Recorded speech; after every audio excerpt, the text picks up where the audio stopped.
The Resolute, Star Legend Book 4, written and narrated by J.J. Green. Chapter 24. Heavy footsteps sounded outside Taylan's cell. She looked up. She had been stuck in the tiny, dirty, cramped room for hours, crammed in with 4 other inmates. A burly man arrested for brawling had taken the entire single bunk for himself, forcing the rest of them to challenge him for it, stand or sit on the cold concrete floor. Deciding she was in enough trouble as it was, Talon had elected to sit, and now her backside was chilled and sore.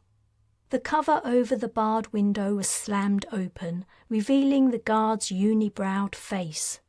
"That the one?" he asked an unseen companion, his gaze on Talon. "If I could see inside," suggested a deep, resonant voice diplomatically. Fry. She sagged with relief. After she'd finally convinced her cellmates she really couldn't speak by shoving her card repeatedly in their faces, they'd insisted she read their fortunes for them. Regrettably, the card stated her trade too.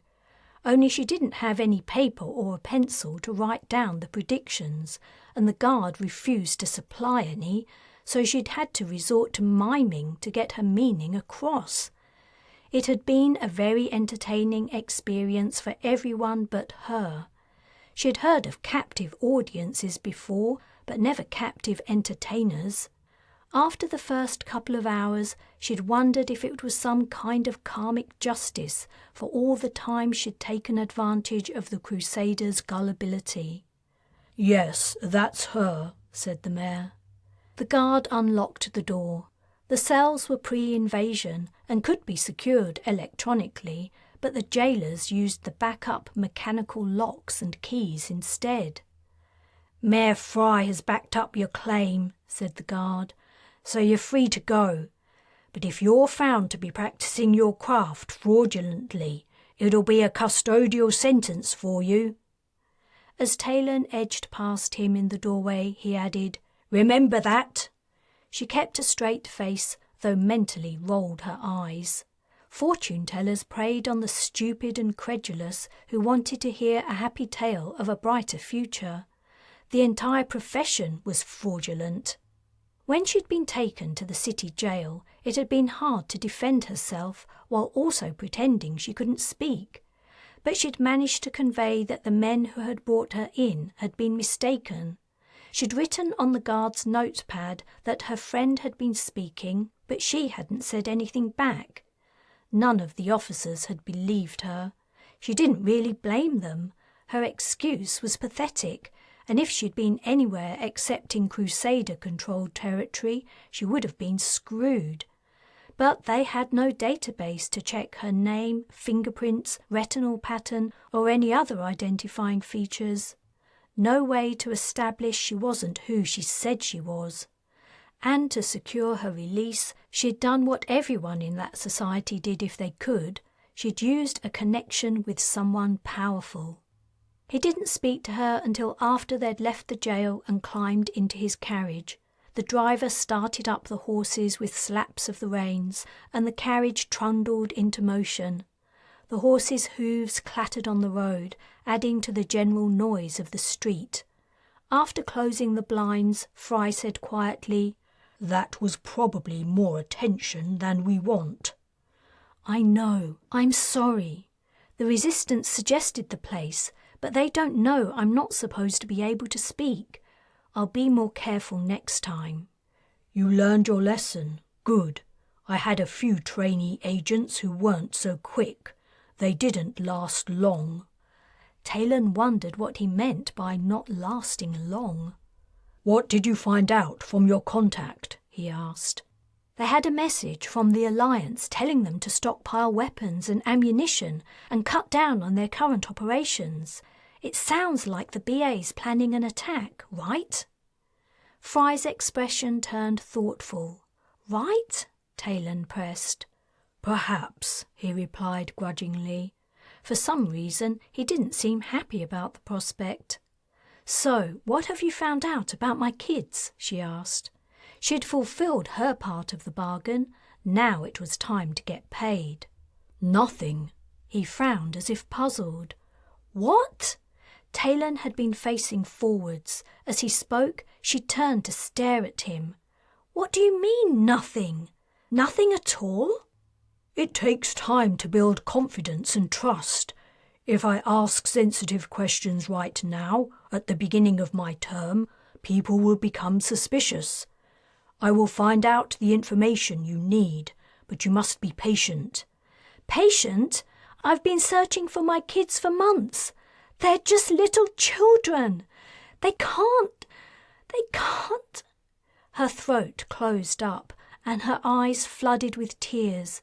She swallowed and continued in a strangled tone. "If the Crusaders treat them like they've treated the natives of all the other countries they conquered, they won't survive long." Sudden hot fury flashed up. "I did what you asked," she growled. "I travelled all the way to the Blissfully hills and back. I made the contacts you asked for. And what have you done for me? Fuck all!" "What I have done for you is cemented my position among the Crusaders," he replied evenly. "The information you seek is confidential and not something someone in my position is privy to. To learn these facts," he sighed, "I can't explain the entire process of intelligence gathering to you within a few short minutes. Please be assured I am not taking your efforts for granted, and I will fulfill my obligation to you. But when we spoke, we didn't agree a time scale." "That was because I thought you understood the urgency," Talon exclaimed. "Don't you know anything about children? Don't you have any yourself?" "No, but—" "They can't wait for you to cement your position. They need help now. They need me now." "I'm sorry I disappointed you. It wasn't my intention. I should have been clearer about what you can expect." "You tricked me to get what you want," she said sullenly. "That isn't true. We both want freedom for the Britannic Isles." "You don't get it, do you? What I want is freedom for me and mine. That's more important than any of the rest of this bullshit. Tell your driver to stop. I want to get out." "Let me take you back to the town hall, where we can talk and sort this out." "No, I've done enough talking. Tell your driver to stop, or I'll get out anyway and take my chances."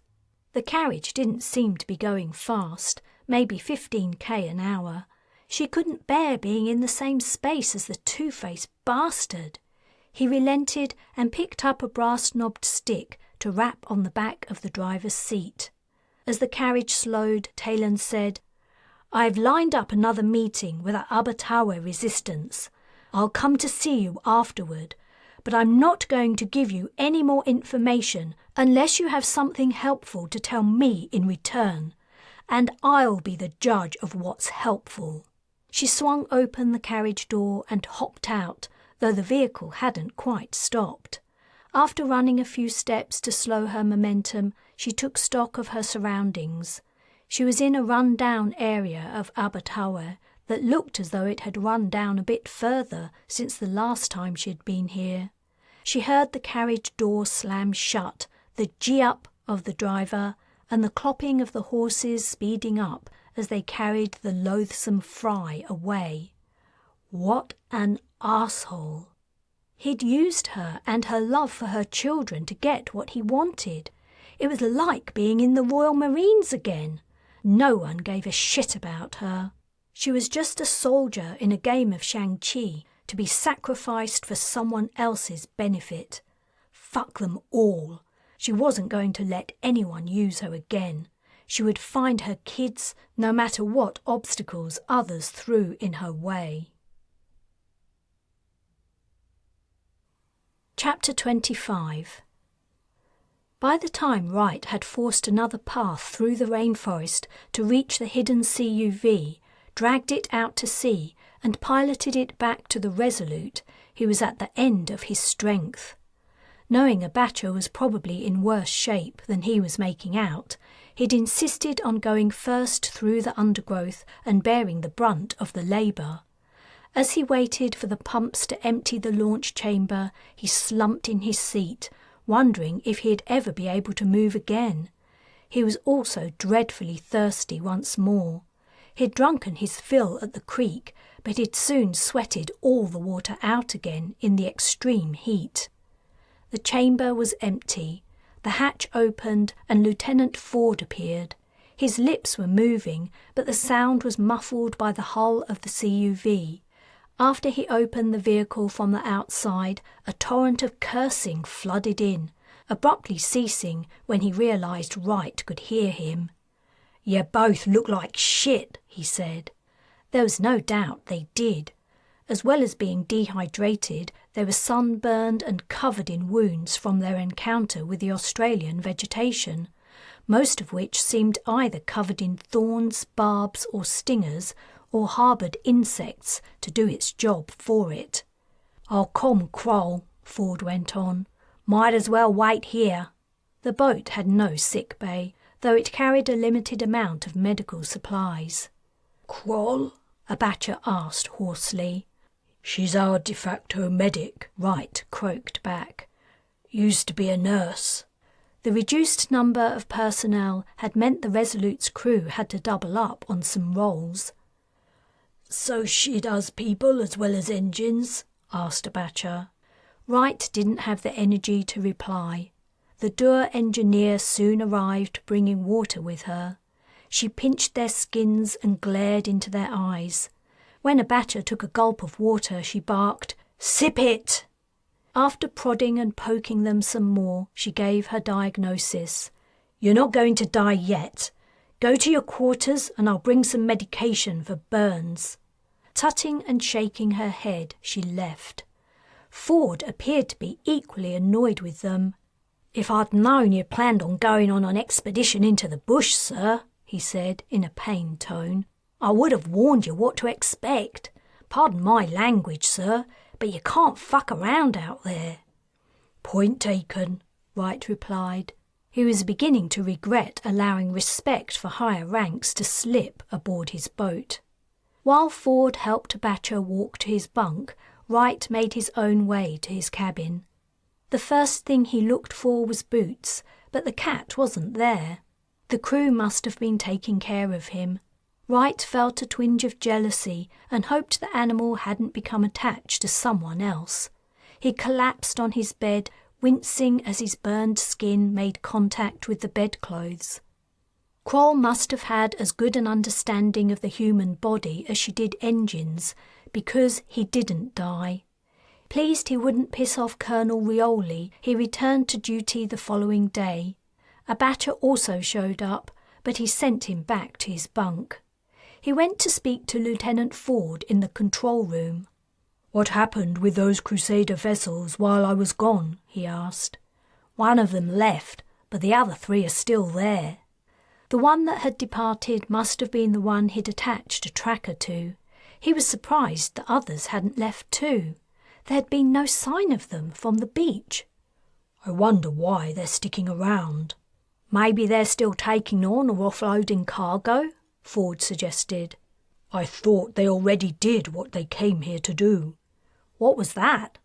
Wright realised he hadn't told his lieutenant what he and Abacha had seen. As he explained, the man's jaw slackened. "Kids? Whose kids?" "I'm pretty sure they weren't their own. There were too many for the number of adults, and the way they were treating them, well, you'd be a monster to do it to anyone's children, let alone yours. My guess is they're from one or more of the countries the EAC invaded, most likely the most recent invasions, so the Caribbean or the BI. I struck a tracker on the one that left, so maybe we'll find out soon. Central are keeping an eye on where it goes." Ford breathed out a barely audible curse. "And they're taking them somewhere in the outback? Poor bastards."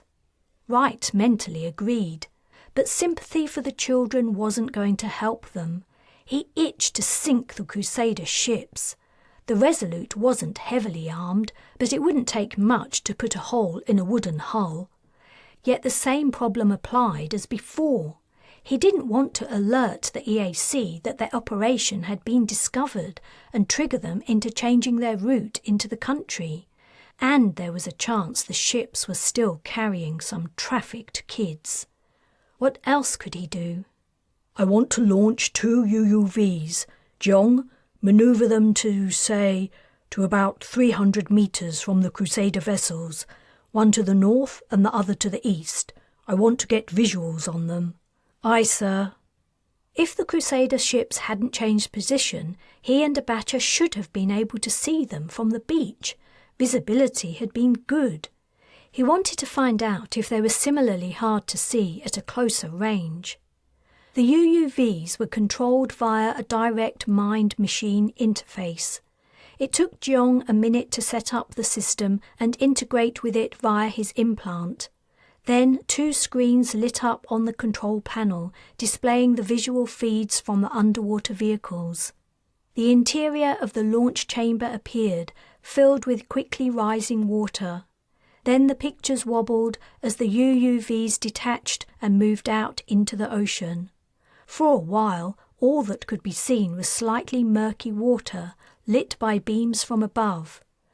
Jong's eyes were closed as he concentrated. I've never figured out how he controls 2 at once, said Ford quietly. Must be ambidextrous. Jong smiled as he overheard. I can pat my head and rub my stomach too, and my missus says, just concentrate on the job, Jong, interrupted Wright. Yes, sir, nearly there. The vehicle's coordinates and depths appeared in the corners of the displays, rapidly altering as they moved along. Then the coordinates became stable, but the depth figures began to decrease. When the UUVs were a metre below the waves, they stopped their quick decrease and hovered within a fixed range of roughly 20 centimetres. There was hardly any swell. Raising periscopes, said Jong. The water near the surface was very clear. Blue water rippled with sunlight moved slowly across the displays until it disappeared, replaced by air. So that's how they're doing it, Ford exclaimed. He was looking from the sonar readings to the screens showing the visuals from the UUVs. Wright had to admit the Crusaders' solution to avoid detection by Alliance satellites was simple but ingenious. The wooden ships had been constructed in the ancient style, high-prowed and 3-masted with sails. But as well as the sails, long swathes of material hung from the spars. Lightweight and shimmering blue, from a distance they would baffle human and machine eyes into thinking they were looking at the ocean. He guessed when he and Abacha had looked out from the beach, the material had been hanging down in the windless air, obscuring the ships unless you knew exactly where to look. I was gonna say I'm surprised that stuff doesn't get ripped to shreds in a high wind, said Ford. But they must only deploy it when they're within our waters, and they must only come in during this time of year when there's hardly ever any storms. Jong, said Wright, record what we're seeing for a couple of minutes and send the recording to me. He would forward it to Rioli. A detail like this could help put an end to the Crusaders' terrible trade. Chapter 26. Larkin had always stayed well out of harm's way whenever the project's military wing engaged in action, remaining safely aboard the Brez for the duration of any armed conflicts. Not only did he see no point in endangering himself with a closer involvement, his focus had been outward, toward the stars. He had had no interest in what happened on Earth, providing she continued to yield her resources to him. But something had changed. This time he was curious to see at a closer hand how the upcoming battle played out. It was a trip Iolani didn't wish to participate in, unsurprisingly. If her veganism and choice of living situation hadn't already convinced him of her deep-seated reverence for life, his months of working with her would have confirmed it. She reminded him of the Jains, whose religion dictated they should brush insects out of their path to avoid stepping on them. Hale wasn't quite so fanatic, and she didn't push her beliefs on anyone, yet her sensitivity about death wasn't difficult to see if one paid any attention to her. He'd been spending more time than usual in the ship's refectory lately, and he'd noticed she often ate by herself if steaks or other large meat items were being served. And she entirely avoided involving herself in the plans to bring farm animals to the colony worlds. It felt odd not to have her accompanying him on his trip to Earth. Perhaps it was only that he'd become used to her always hanging around. Since she'd come aboard the Brez, she'd involved herself in almost everything he'd done. It had irritated him at first, but then he'd found it didn't bother him so much. And now, on the shuttle, he even missed her a little bit. "How long until we land?" he asked the pilot over the comm. 4 hours 20 minutes, sir. It'll be 6:30 in the evening when we get there. Your residence has been prepared for your arrival. Thank you. His tantalum mine in Old France was the perfect spot from which to observe the offensive. Close enough to feel a part of the action, but not so close as to be in danger. And if by chance the conflict did spread wider than was expected and things began to look threatening, he could depart the place quickly. It had been years since he'd been there. The mine had been started before the EAC had swept into the country and taken it over. Luckily for him, Crusaders were easy to bribe with goods and knickknacks that weren't available under their chosen regime. The mine had continued to operate without scrutiny or impediment from the higher echelons of the cult. Such a bunch of hypocrites, secretly enjoying forbidden items while decrying them in public. Yes, the relationship with the local Crusaders was cosy, and he shouldn't expect any problems from that quarter during his visit. He'd even received gifts from them in the past. The champagne he'd served Dwyer-Orr at their first meeting had been one of them. That had been somewhat of a slip-up. He'd grown complacent and forgotten where it had come from. Never mind. Carla Orr was now in the hands of the Alliance, neutralised. 4 hours until landing. How to pass the time? Usually he would read or listen to reports and mentally rehearse the many and varied project plans, checking for details he might have missed and thinking up new ideas. If he couldn't stomach any more project business, he might allow his imagination to roam to his journey to the new worlds and life upon them. But neither the project nor dreams of the future appealed. He looked out of the small window. A tiny blue and white orb stood out among the field of stars. Perhaps Iolani had a point. There was something special about the place, sole home of life for billions of miles around. Her argument that the colonists would need somewhere to return to in case of disaster had made sense, but maybe Earth was also worth preserving simply for the sake of it.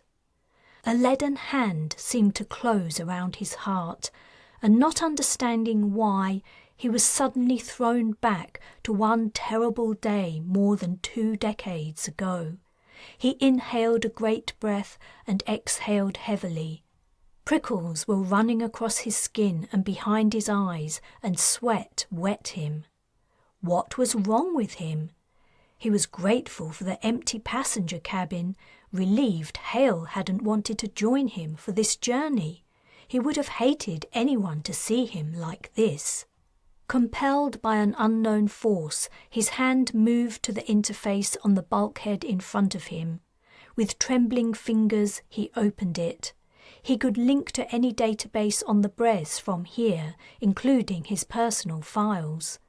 He could not bring the impulse under control. His digits sought out the pictures automatically. He hadn't looked at them in years. He hadn't been able to bring himself to. Now he was on automatic. He had no choice. Grace appeared first. He felt the same response at the sight of her that he always had, pure love. Next came the boys, Oren and Tiernan. They'd been playing football when the picture had been taken, and they were unaware of the camera. It had captured all their vitality and energy, their lust for life. Finally there appeared no. He could not look. He would not look. He swiped the screen closed and forced his gaze out of the window again. The small blue dot had grown slightly larger. "Pilot," he said. In his confusion, he'd forgotten the man's name. "Yes, sir?" he asked smoothly. "There's been a change of plan. I want to go to Antarctica." "Antarctica?" All his professionalism couldn't keep the note of surprise from his voice. "Yes, I'll send you the coordinates." He knew them by heart. "Thank you, sir. Should I inform your residents in Old France you won't be arriving today?" "That would be good. Tell them—" What? When would he get there? "Tell them to stand by." He passed the remainder of the journey in a state of trepidation. His entire being rebelled against what he was doing, yet he couldn't help himself. A battle was being waged within him. On one side stood the adamantine protection he'd built up, his safeguarding against pain.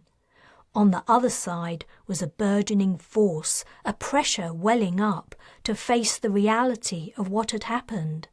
For the first time in a long time, he was out of control, and he had no idea what the end result would be. A grey-green mass lightly dotted with white came into view through the shuttle window. 2 millennia ago, Antarctica had been a sheet of ice, hundreds of meters thick, spreading out from the continent over the ocean. Then the climate had warmed and the ice had begun to melt. Great icebergs cleaved from the mass and floated out across the seas, becoming shipping hazards until they finally melted away. The ice sheet grew thinner, gradually revealing the mountains, plains and vast lakes unexposed to the atmosphere for tens of thousands of years. More frozen water from the North Pole, glaciers and high mountain ranges had also melted, adding to Antarctica's contribution of fresh water to the salty deeps of the world. Sea levels had risen, flooding the coastal cities. Historic capitals were engulfed, forcing the building of new metropolises farther inland on higher ground. Now the old cities were nothing more than memories in ancient vids and the province of intrepid divers. None of this particularly mattered to Larkin. To him, Antarctica had been only one of his most lucrative mine sites. After the initial one he and Grace had started, they'd created 4 more in other parts of the continent, as well as the operations they opened elsewhere in the world. The country's confused legal status as a nation had been ripe for exploitation. He hadn't looked at old pictures of Antarctica as it had once been with any sense of regret or nostalgia. He hadn't been responsible for what had happened to the land. After all, humanity had adapted to the global changes, adapted and moved on. Millions had died, it was true, but that had all been a long time ago. Antarctica hadn't meant much to him except in the sentimental sense of it being where his and Grace's business had started up. Now it meant everything. "Sir," came the pilot's voice over the comm, "the spaceport seems deserted.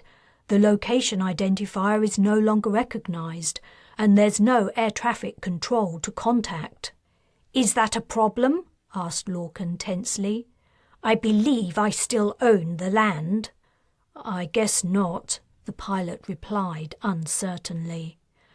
"Only, if the landing pad hasn't been maintained, touching down could be dangerous. Antarctica is famous for—" "I'm all too aware of what the country is famous for." "Yes, sir. Of course, I'm sorry, I wasn't thinking." Again his professional demeanour had slipped. He sounded embarrassed and uncomfortable. Previously, Larkin would have been irritated and would respond with something acid and cutting, but today he could only answer, "If you don't want to take the risk, fly to the nearest alternative landing site and I'll make my own way across country." After a pause, the pilot replied, "I think it'll be fine, sir. I'll take you directly there." Chapter 27. Picking up a bagel, Wright yawned and scratched his stubble with his other hand.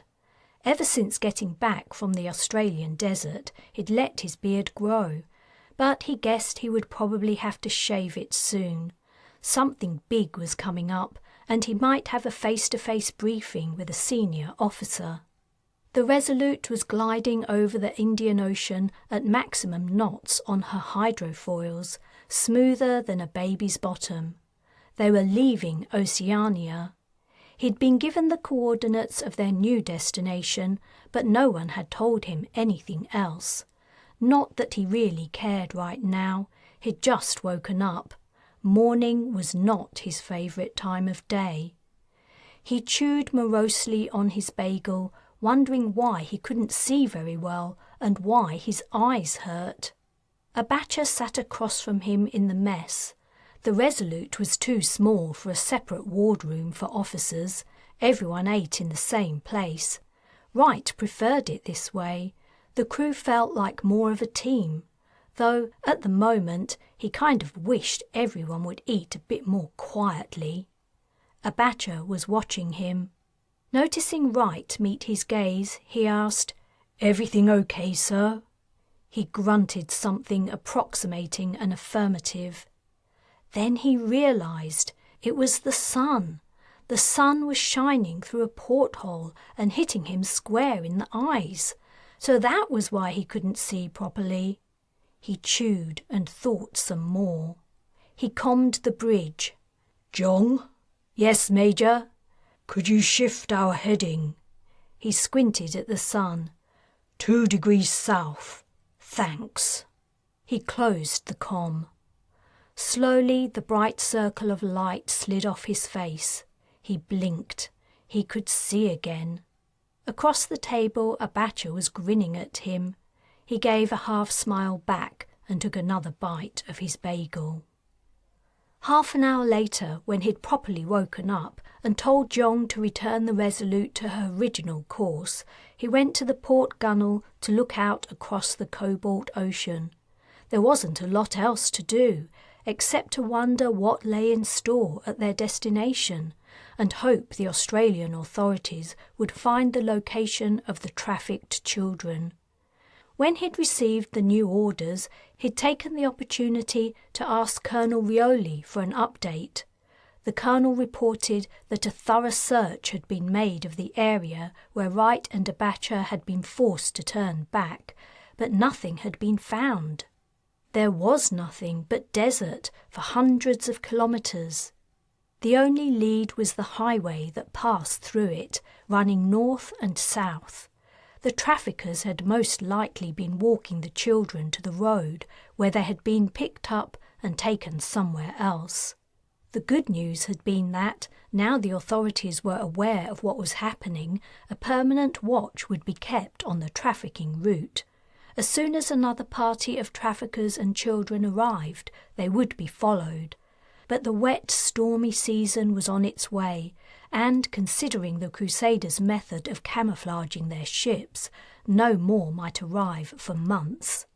"Sir," said Ford as he approached from the bridge. "Yes, Lieutenant." "Jong's running a competition and the crew are wondering if you'd like to join in." I think you call it a sweepstake in the BI. We're betting on the number of words Kroll says at one time before we dock. I'll have to think about that. I should tell you, all the best numbers have been picked from the hat already. Abacha's got 3, I've got 2, and Hadley's got 4. We've excluded 1, because that's stupid. Even Kroll says 1 word now and again. What do you think? Are you in? So only numbers higher than 4 are left? I'm basically betting our engineer will say more than 4 words in a row within the next week. Not exactly, Ford replied ruefully. Not everyone's drawn their ticket yet. You might get an even higher number. I admit your chances aren't good, but you never know. All right, whatever. I'll do it.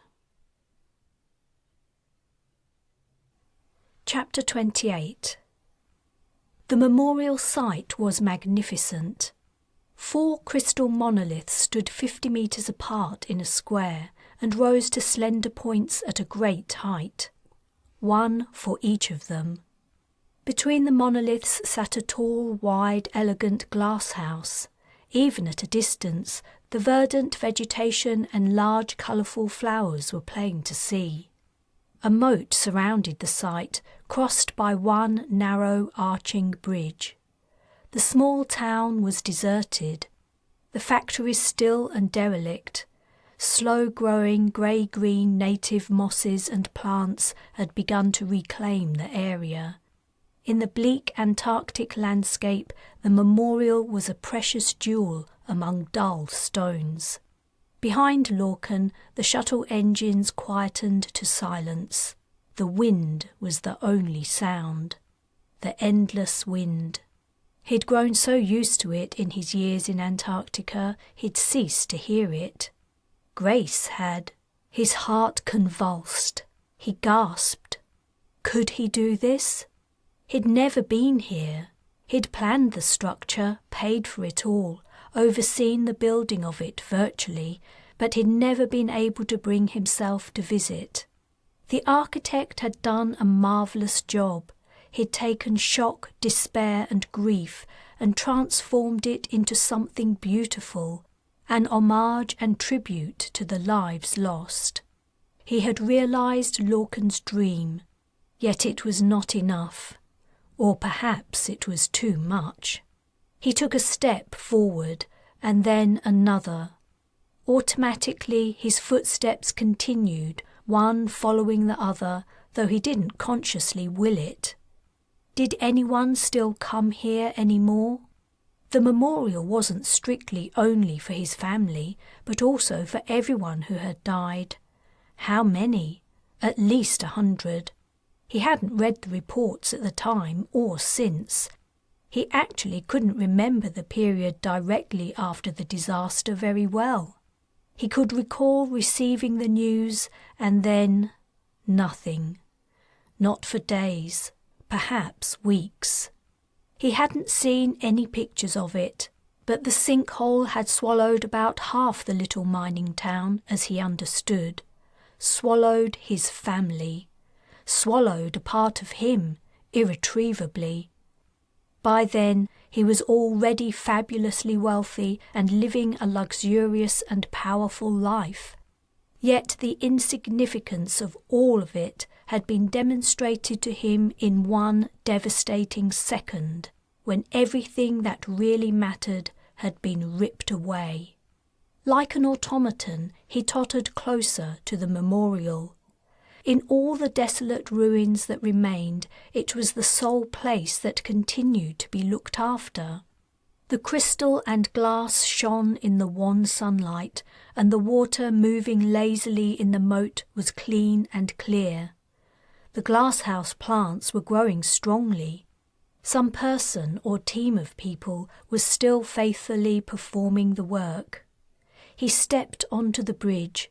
As he reached the top of the arch, he saw into the glasshouse more closely. It had been Grace's love of gardening that had inspired him to create the living reminder of her life. Yet now he looked at it with new eyes after the passage of many years. He was struck by how the scene of beautiful flowers and plants, protected from a harsh climate, was rather like one of Kokoa's habitats. Had this been where his idea for the project began? He paused, taking in the view. He was vaguely aware of the bite of the icy wind, but he didn't pay it any mind. He was awestruck by the beauty of the place he had created and then never visited for so long. Feeling stronger, he walked the rest of the way across the moat and along the gravel path that led to the glasshouse doors. 2 of the crystal monoliths rose to dizzying heights to the right and 2 to the left of him. Their interiors were not uniform, though their surfaces were smooth and polished. Cracks and irregularities ran through them, catching and refracting the daylight, breaking it into rainbow colours. 1 for each of them. He faltered. Hesitating, he stood a few paces from the glasshouse doors, clenching and unclenching his hands. He felt unsteady on his feet and feared that if he took another step he would topple over. He had to do this. He had come so far, and not just in terms of distance.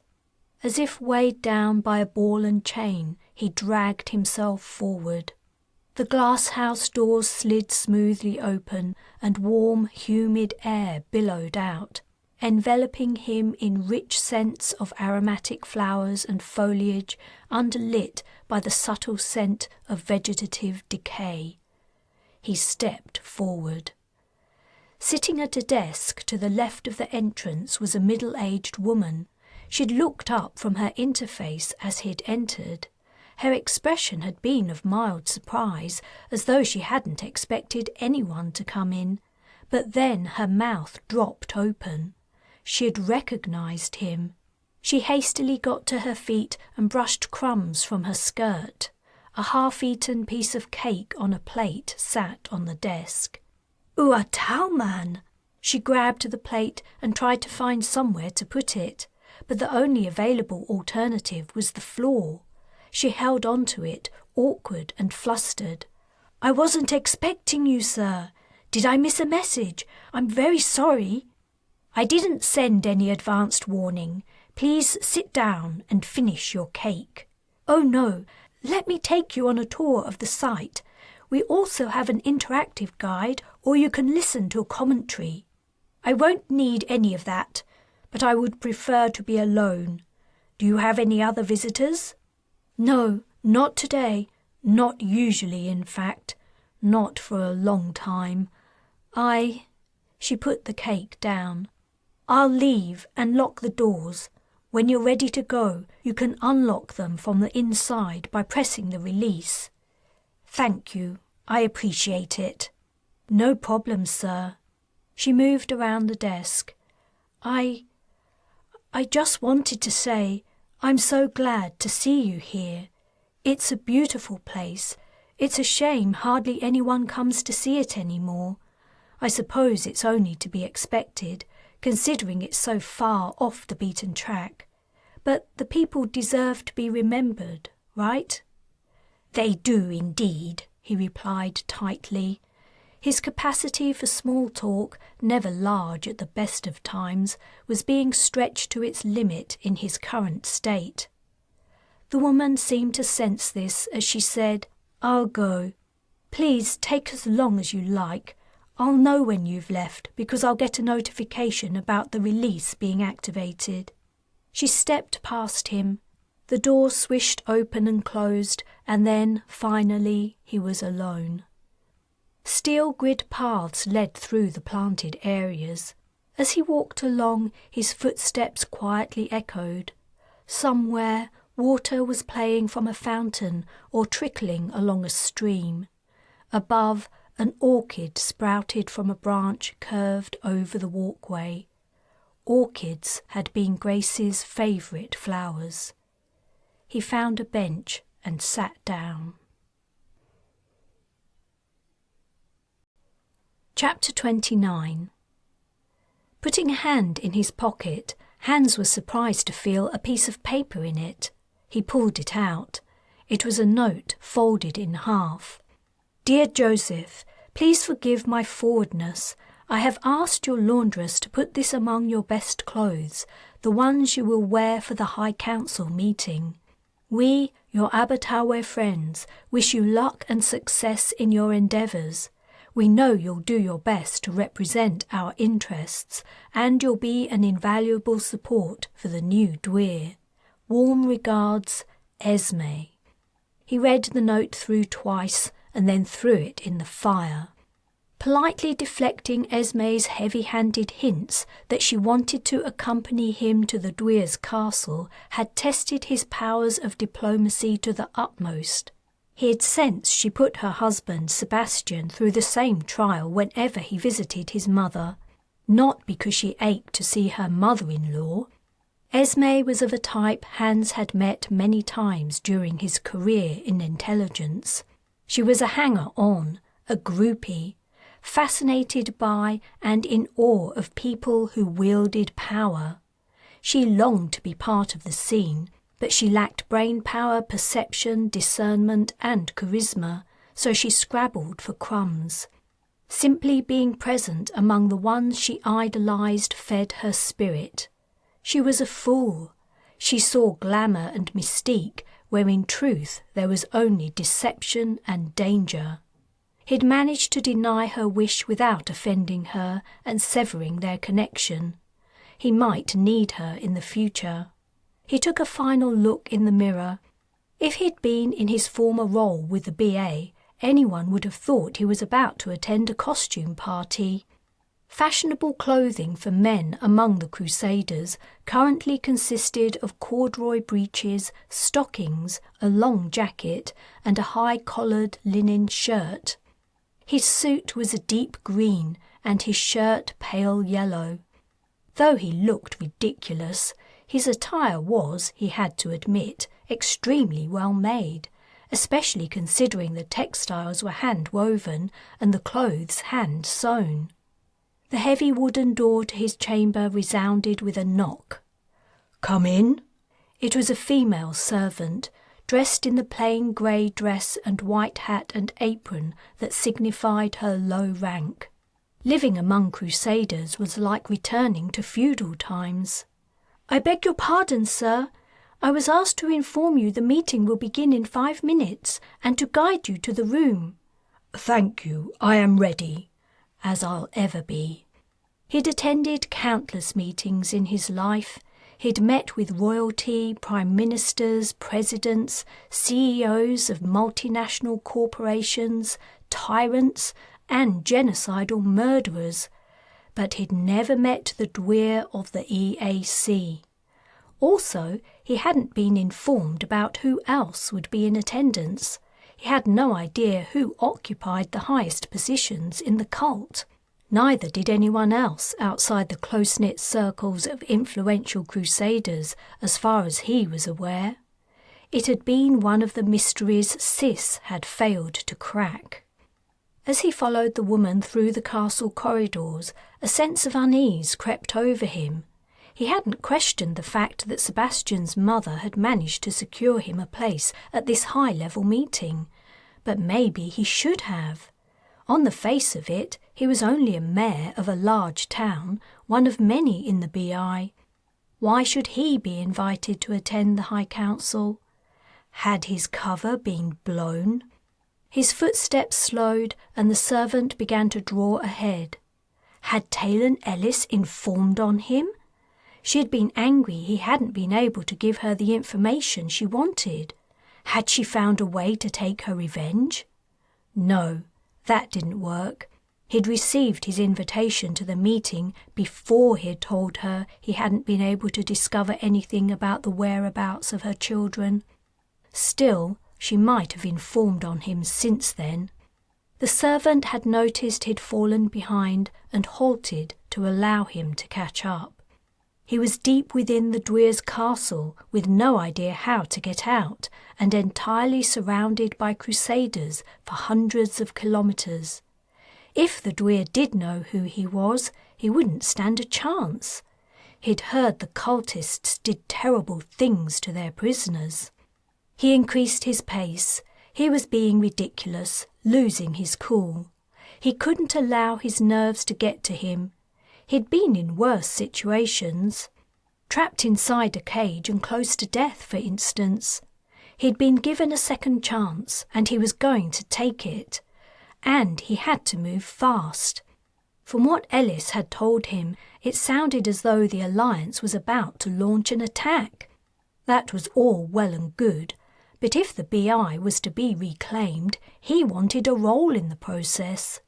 The Alliance needed to step away from its monarchical roots and become a republic, and it would only do that if influenced by someone who had played a large part in the significant victory. He had to be involved, not a bystander who happened to have snuck back into the country before it was liberated. "Here we are, sir," said the servant.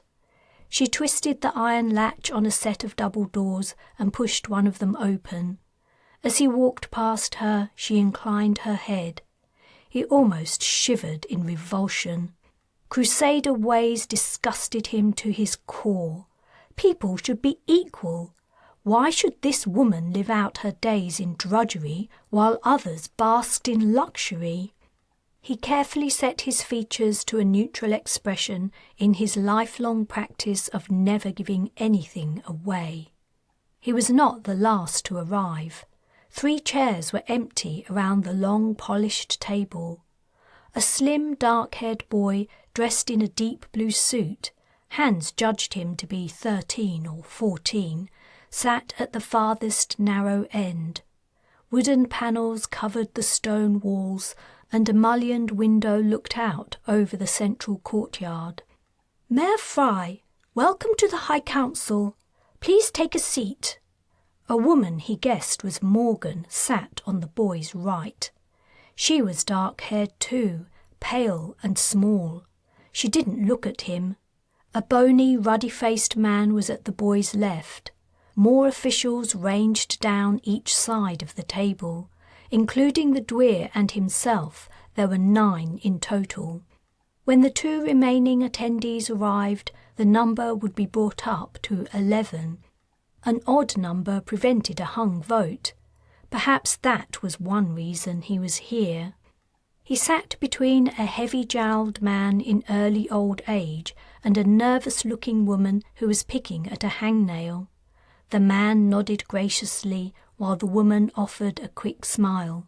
The Dwyer suddenly grimaced and put his fingertips to his forehead. Then he looked at Morgan questioningly. She gazed at him in return, but she appeared to be the master of the inscrutable expression.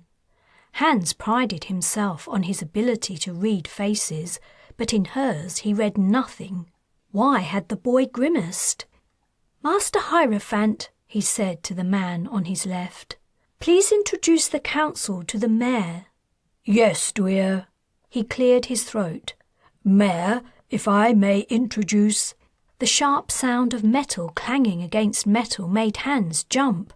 The chamber door flew open, and the woman who had brought Hans there rushed in, her white cap awry.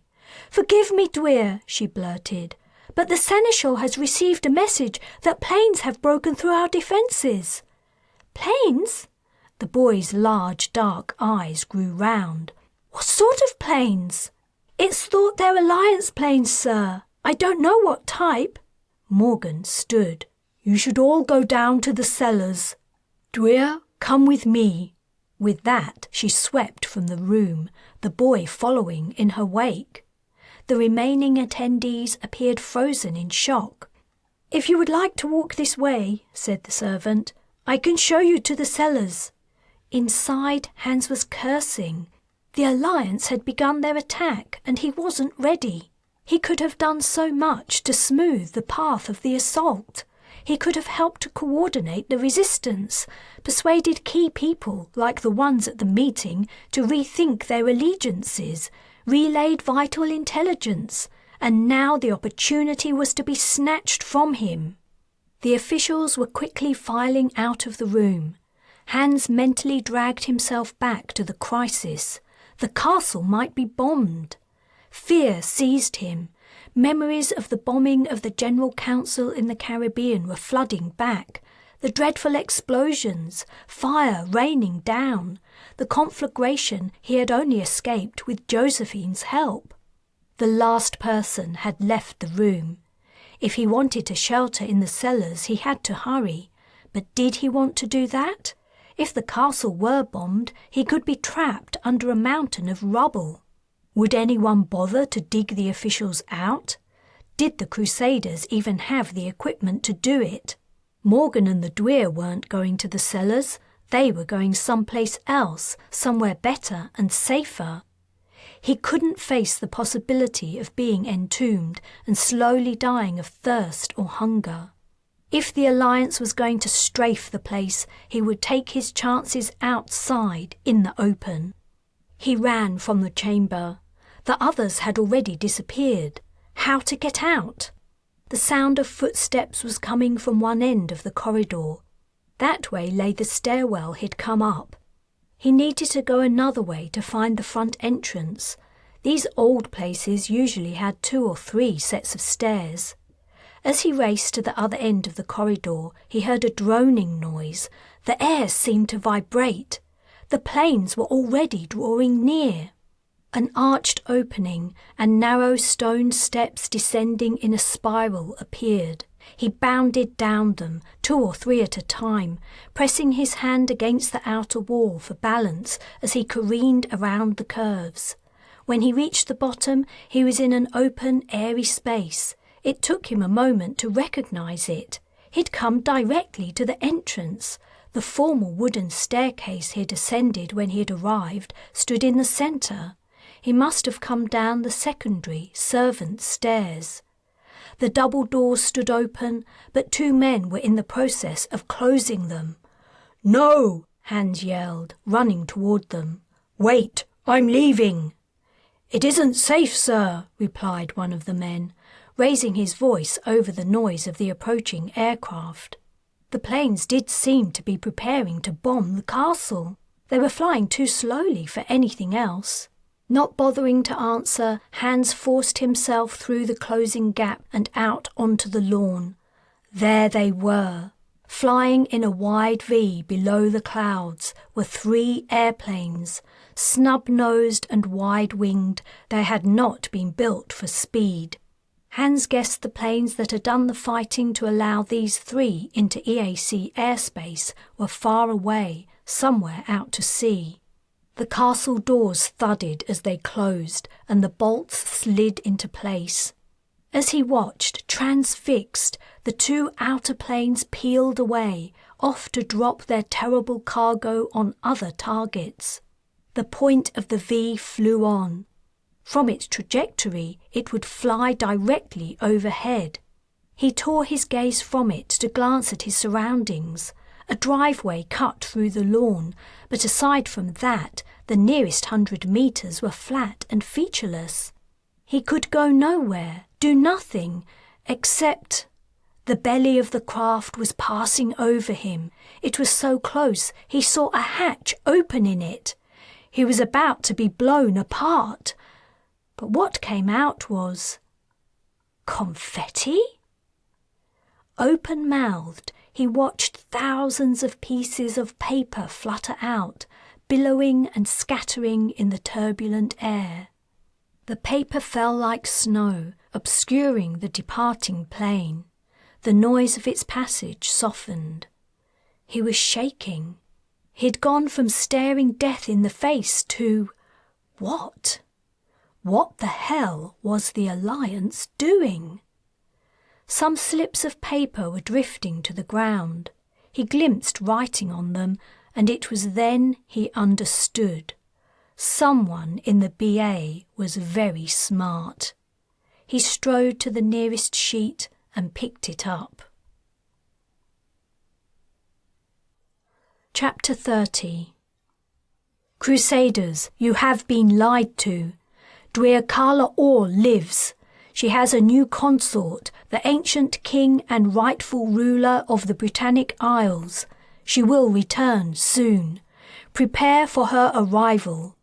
Taylan frowned as she read. More of the notices were scattered all over the street. Like the rest of the population of Abertawe, she'd thought the town was about to be bombed, but instead the plane had dropped these. So Orr must have woken up. But had she really agreed to help the Alliance win back the BI? She didn't seem the type of person who was content with being only a figurehead. If the BA expected her to do as she was told, it was treading a dangerous path. Taylan scrunched up the paper and tossed it on the ground, unsure if the confirmation of the impending battle was good news. Returning the country to Alliance control might free up the information on where her children had gone, but there was no guarantee it would win. She could see the strategy, a two-pronged attack on the Crusaders' psyches. They were fanatically loyal to their Dwyer, whoever that might be, and the King Arthur myth, truth, played right into their love of legends and fanciful tales. They would lap up the story of the once and future king, and anyone who met him was wowed by him. He was so goddamned charismatic. No one would realise he was the same person as the sword-wielding berserker who had sliced his way through the crowd at the launch ceremony, and no one was going to tell them. It was a good plan, she couldn't deny it, but the EAC had a new Dwyer now, and there was clearly no love lost between the two. The son had abandoned his mother and departed in the company of the original Dwyer's strange female companion. How would the Crusaders react when they had to choose between the mother and the son? From what she had learned of them, they would get confused, and confusing them made them angry. They would probably start fighting each other. There would be bloodshed, disruption, and turmoil. In conditions like that, finding her children would be even harder.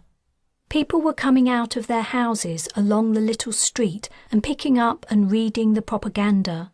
She felt safe to return to the place she'd chosen to sleep in last night.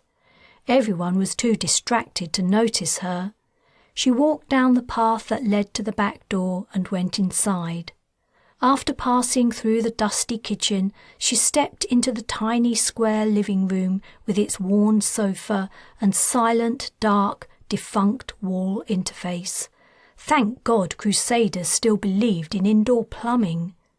Her sleeping bag lay on the carpet. She hadn't gone upstairs to find a bed to sleep in. Bedrooms were more personal to the previous occupants. It was too depressing. She'd stuck to her policy of moving to a new abode every evening for safety's sake. It was wearisome to find a different place every night that was empty, dry, and relatively clean. But like the first town she'd plied her trade in, Abertawe was full of abandoned houses. It would be a long time before she ran through them all. No one would want their fortune told today. The town would be in upheaval after the propaganda drop. She decided to stay in the house, out of sight. She would pass the day practicing her handwriting and making up more drivel to tell gullible Crusaders.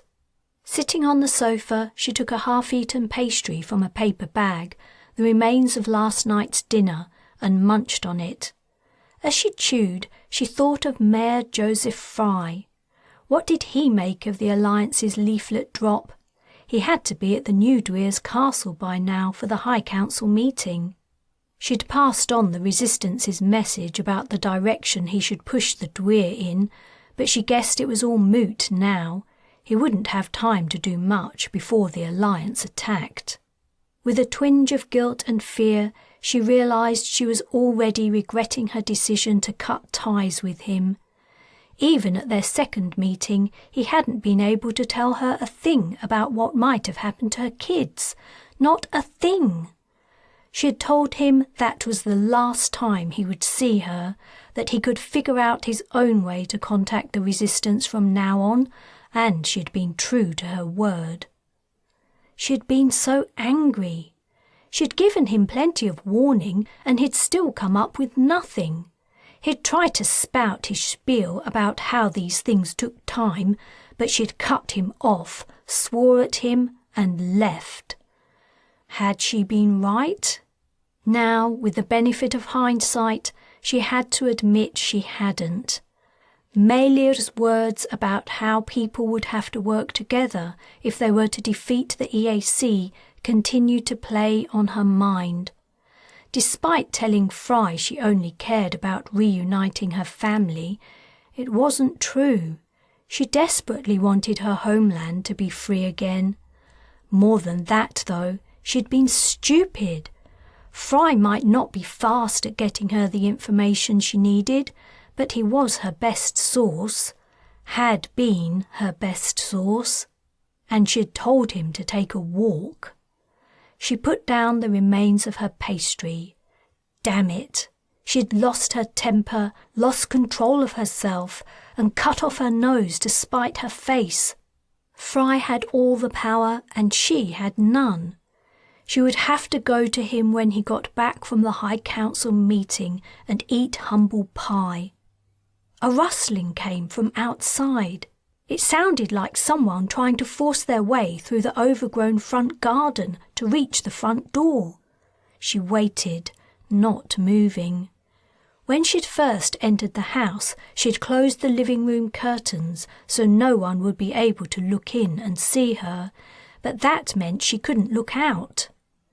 Rap, rap, rap. It was someone trying to come in. Who the hell would be knocking at an empty house? Were they there by mistake? Maybe if she did nothing, they would go away. Rap, rap, rap. Shit. She got to her feet and walked to the living room doorway, which led to the hall. Poking her head out a fraction, she saw a fuzzy figure through the frosted glass of the front door. It looked like just one person. She couldn't tell if it was a man or a woman. It had to be a mistake. Someone had got the wrong house. The doorknob turned. Taylan held her breath. She didn't know if the door was locked. She hadn't checked. There hadn't seemed to be any point. The lock on the back door was busted anyway. Most abandoned houses in West BI were the same. Crusaders had broken into them to find the people who had been hiding out during the invasion, or just to steal food and clothes. The front door didn't open. The figure moved away, their shadow receding from view. Talon exhaled. Whoever it was, they seemed to have given up. But there was no point in taking any chances. She walked into the kitchen, stood to one side of the back door and drew her knife from her boot. If the visitor came down the path at the side of the house, he or she would be here about. The doorknob on the back door rattled and the door opened. Talon leaned out, reached around the door and grabbed the Crusaders' clothes below their neck before dragging them the rest of the way in. She had the tip of her knife at the woman's throat before she saw it was the green-eyed Crusader who had got her into Fry's mayoral inauguration party. In surprise, she jerked her hand open. The woman had instinctively pulled backward in response to Talon grabbing her. When she was released, she staggered backward, her arms windmilling. "Oh!" she exclaimed. Talon reached out and grabbed her again, by her arm this time. Still in shock, she almost spoke, but clamped her lips shut. After she was sure the Crusader wouldn't fall, she returned her knife to her boot. "Did you?" asked the woman, her gaze travelling from Talon's feet to her hand. "What was that? Did you have a—" Talon tried to smile, though she had a feeling it looked more like a grimace. "I must have scared you. I'm sorry. I didn't mean to. It's taken me so long to find you. Can I come in?" With a sense of misgiving, Talon pulled out a chair at the kitchen table. Gesturing the woman to sit, she went to the living room to get her cards, paper and a pen. The annoying Crusader must have come for a reading. Since becoming the Abertawe mayor's seer, she'd experienced a big upturn in trade. Her reputation had spread around town, and people approached her in the street. She must have been watched last night when she'd found this house. When she returned to the kitchen, she almost collided with the woman who hadn't stayed put. "I'm Esme." Seeing what was in Taylan's hands, she continued, "I'm not here for that. Can we talk? I mean," she laughed nervously, "can I talk to you?" Taylan sat down. Esme sat opposite her. There was something unsettling about the newcomer. She hadn't noticed it at the time of the party. She'd been too focused on making the connection with Fry. But Esme had been at the town hall when she'd gone to see him another time, and then she'd felt a strange vibe from her. Now the woman's intense stare was setting off alarm bells. "I'll just come right out with it, okay? I just wanted to speak to you about Joseph. I went to see him before he left, and he told me he wouldn't be seeing you anymore. Is that right?" Taylan nodded. "He said the decision was yours, not his." She nodded again. "I'm sure you must have your reasons. The mayor wouldn't elaborate, which I respect. But I'm here to ask you to reconsider.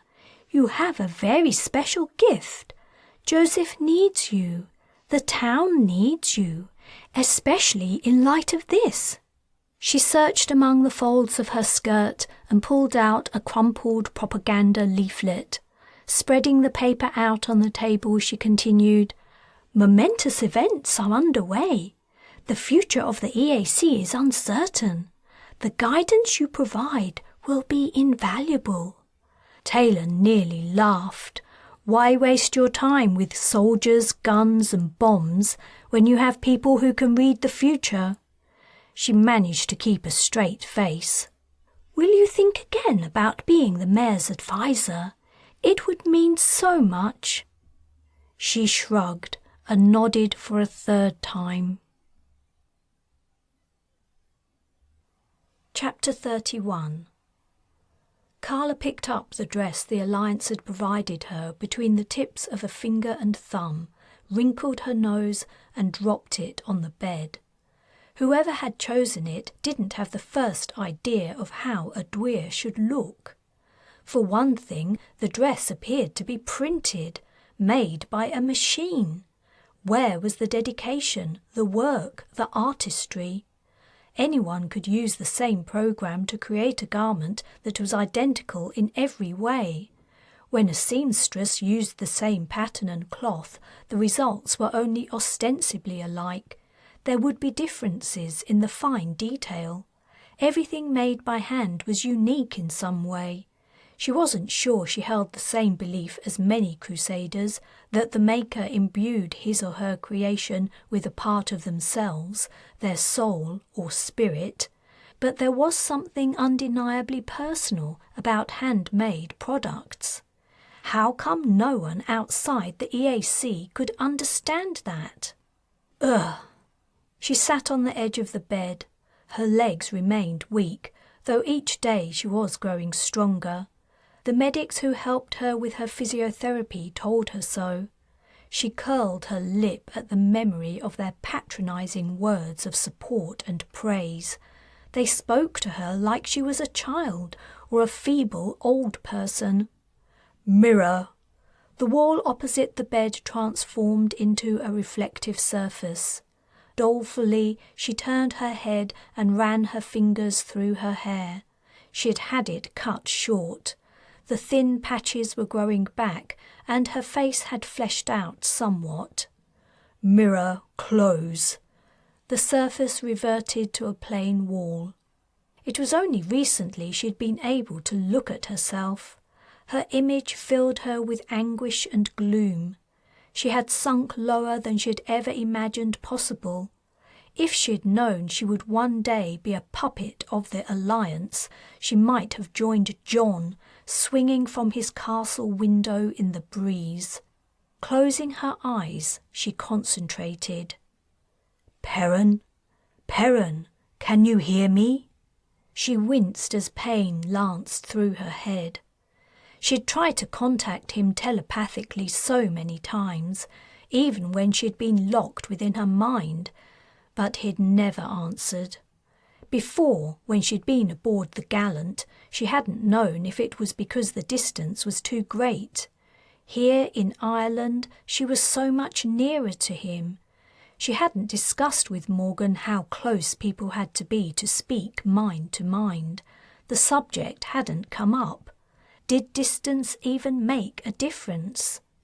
Disregarding the possibility her efforts were useless, she continued, ignoring the feeling of white-hot needles being inserted into her brain. "Perrin, my darling, I don't know what Morgan has told you, but I'm alive and I'm well, and I miss you very much. I'm coming to you. I'll be there soon. There will be some fighting, but I don't want you to be frightened. You won't be in any danger. When the fighting is over, things will be the same as before. I'll be Dwyer again, and you'll be free to do whatever you want. We'll be happy together again. Wait and watch for me, darling." She slumped onto the bed, exhausted. When she woke up, she was not alone. The grey-haired female officer was there. She had learned the woman's name was Colburn. She vaguely remembered being prodded awake. "You aren't dressed," said Colburn. "You were told to dress and go to the front of the building." "I'm not wearing that. It's disgusting." Colburn's lips thinned. "You aren't attending a fashion parade. Get up and get dressed. You have 5 minutes." When the officer had left, Carla snatched up the dress and threw it at the door. But following the Alliance's orders was the only way she would get to see her son again, and her only hope for a better future. Once she'd been restored to her position, she might find a way to throw off the BA's control and resume real power. They would be watching her and try to stop her naturally, yet she might succeed. She got up, took off the horrible hospital pyjamas and put on the equally horrible dress. Not bothering to check her appearance in the mirror, she exited the room. Colburn was waiting for her. Without a word, the officer walked away, expecting Carla to follow. The building had once been a hotel, but now it was full of Alliance staff. Military men and women hurriedly passed them along the carpeted hallways. From her window, she had also seen troops taking part in exercises in the grounds. The preparations for the forthcoming battle were in full swing. How ironic it was that, not so long ago, she had been preparing to launch an attack in the opposite direction. Morgan had to know what was going on here. Crusader spies in Ireland regularly sent reports across the sea. What had she done to protect the Britannic Isles?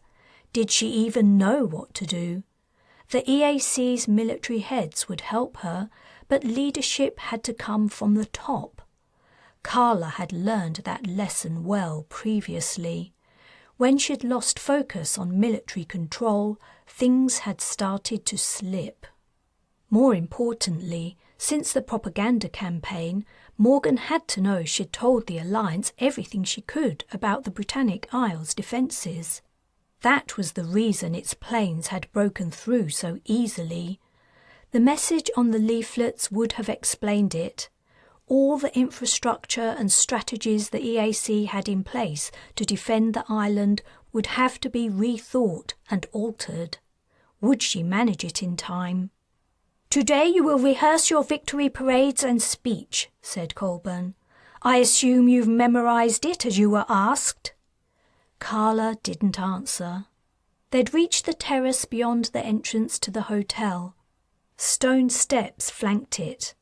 They were facing the balustrade, looking out over the green lawns. "Have you memorised the speech?" Colburn asked, hardening her tone.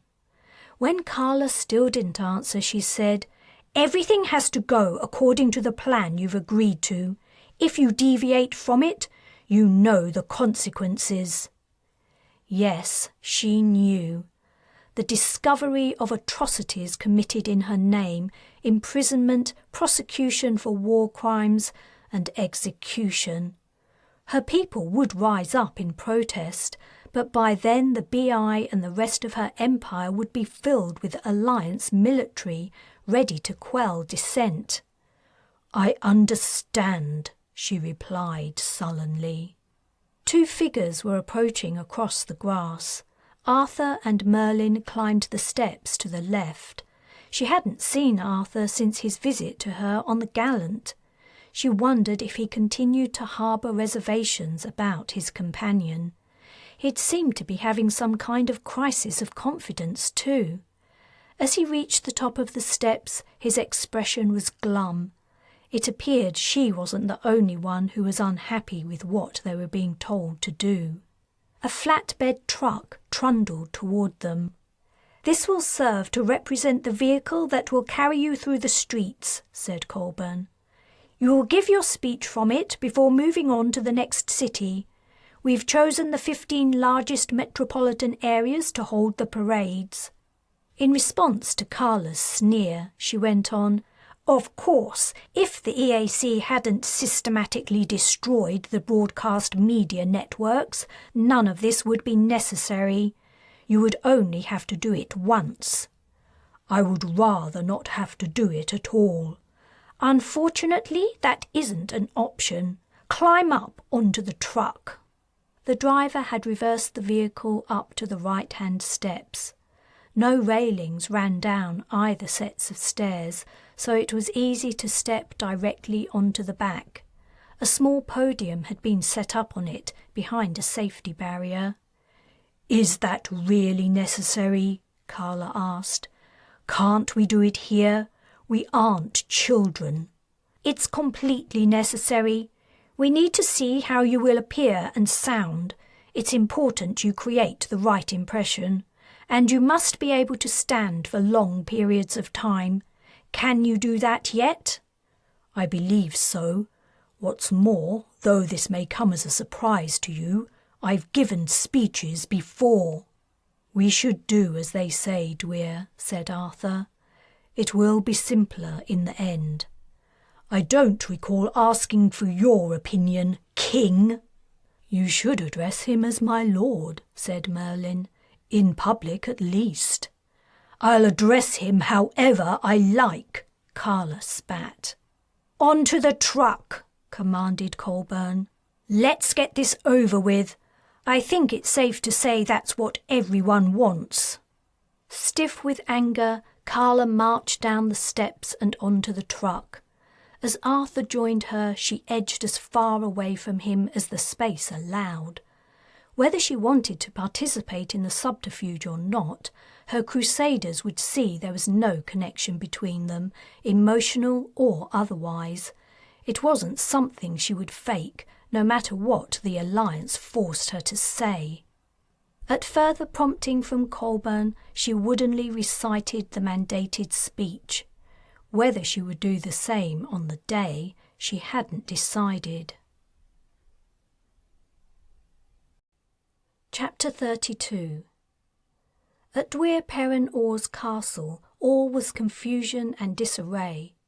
The arrival of the propaganda leaflets had lit a fire that threatened to burn down the edifice of the EAC, it seemed to Hans.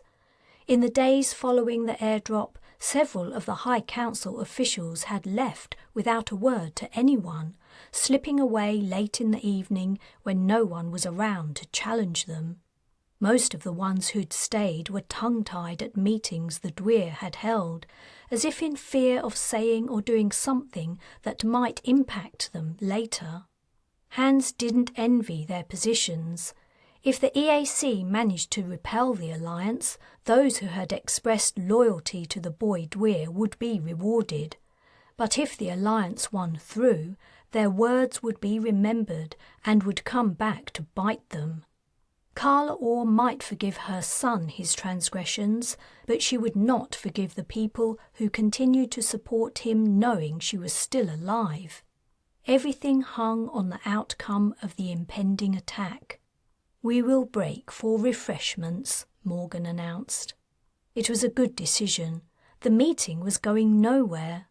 Master Hierophant Newman had been protesting against every proposal made by the military representative, General Lang. Newman appeared to be one of those relentlessly negative people who only offered problems, not solutions. Lang had arrived this morning, no doubt summoned by Morgan in the name of the Dwyer. The council official responsible for the defence of the BI had disappeared 2 days ago. The people Hans had sat between on the day of the propaganda drop had remained, and he was sitting between them again. The heavy-jowled man had turned out to be the keeper of the Dwyer's purse, Mr. Richter, and the nervous woman was Miss Strong. He didn't know her title, but from the comments she made, she appeared to be responsible for transportation within the BI. It was no wonder she was in a perpetual state of anxiety. Her role was essentially impossible. She was supposed to dismantle the previous electrically powered transportation system and replace it with something that worked just as well but didn't require electricity. Hans excused himself from both of them and went to the side table where servants had placed drinks and snacks. Perrin was loading his plate with small sugary cakes. "I haven't had a chance to speak to you personally yet, Mayor Fry," said Morgan, pouring herself some wine from a carafe. "I am honoured to have your attention, ma'am. I confess I argued against your inclusion in the High Council at first. Someone of your rank wouldn't normally have any input into the decisions of the EAC. I understand that, and I am grateful you changed your mind." It was only when the seneschal mentioned that you'd gone from complete obscurity and barely a few coins to your name to Mayor of Abertawe within a few months that I became interested in you. The seneschal is one of Perrin's favourites too. She spoils him rotten, and he holds her opinion highly. But, getting back to your history, it is quite remarkable, especially in Crusader society, where having the right friends counts for so much. Were you truly without contacts when you arrived earlier this year? I was, but people were very kind and helped me out. It only seemed fair that I did what I could to repay that kindness and support my city in whatever ways possible. Hans had a feeling she wasn't remarking on his fast journey to a political position because she admired it, but rather because she was suspicious of it. She'd wanted to see him face to face and get the measure of him. "Well, after hearing your input today, I believe I made the right decision. You've offered many wise and sensible suggestions, even though the Master Hierophant may not think so." She hadn't lowered her voice to prevent the man in question from hearing her. He turned pink and stepped away from the buffet. "Thank you, ma'am," said Hans. "I think we would all agree the Dwyer is in a difficult position. Many will believe the Alliance's message, and when the assault begins, as it surely must soon, they will feel conflicted. So he could be fighting a battle within the BI as well as on its borders. The message must have been hard for the boy emotionally too, so soon after losing his mother." There was no chance of Perrin overhearing his words. The boy had returned to the meeting table and was busy stuffing his mouth with cake.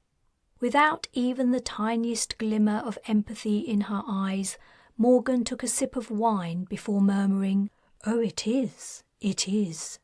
"There's really no chance of any truth to the Alliance's assertion?" Hans gently probed. "Absolutely not. I saw her die with my own eyes." He was usually good at telling whether people were lying, but with this woman he had no inkling. "The Alliance troops fired on her as soon as they saw her," she went on. "Perrin and I were lucky to escape." "It was fortunate for the EAC that you did." "It was. The people need their Dwyer." "And such a young Dwyer needs an advisor." Morgan smirked and looked him searchingly in the eyes. He had the sensation she was boring into his soul. Did she suspect he might have ties with the Alliance? She certainly appeared to distrust him. For the moment, however, she was tolerating him, and that was all he needed. "And this mention of a consort," he said. "An ancient king and rightful ruler. It's strange no one seems to know what that's about." "It's time to reconvene the meeting," she said, leaving him at the side table. Hans quickly added a few items to his plate, poured a glass of water, and returned to his seat. He had no clue whether Carla Orr was dead or alive. The Alliance could be spreading a lie in order to destabilize its enemy, or Morgan could be mistaken. Perhaps the Dwyer had been shot but not killed. If the BA were telling an untruth, it was a new tactic for them. It was also possible Morgan was lying, though he couldn't think why. It would be cruel to mislead the boy. On the other hand, he didn't appear to be grief-stricken. Was it a struggle for power? "Dwyer," said Lang earnestly as Hans sat down, "before we try to pick up from where we left off, can I speak freely?" After a quick glance at Morgan, Perrin replied, "You may." "I'm the only person sitting at this table with any kind of military experience, and I'm telling you we do not have time for this prolonged decision-making process. The Alliance could be on our doorstep tomorrow. They could be on their way as I speak. I'm going to be frank. Our Army, Navy, Air Force and Space Fleet are in a state of distraction and bewilderment. The fake announcement they heard about the former Dwyer has unsettled all of them deeply. They need guidance, they need orders, and they need them now." She paused, and her expression twisted as if she were trying to figure out a way to put what she wanted to say politely. She sighed in exasperation and seemed to give up. "I've listened to enough bullshit today to last me a lifetime. Concerns about expenditure when our lives are at risk.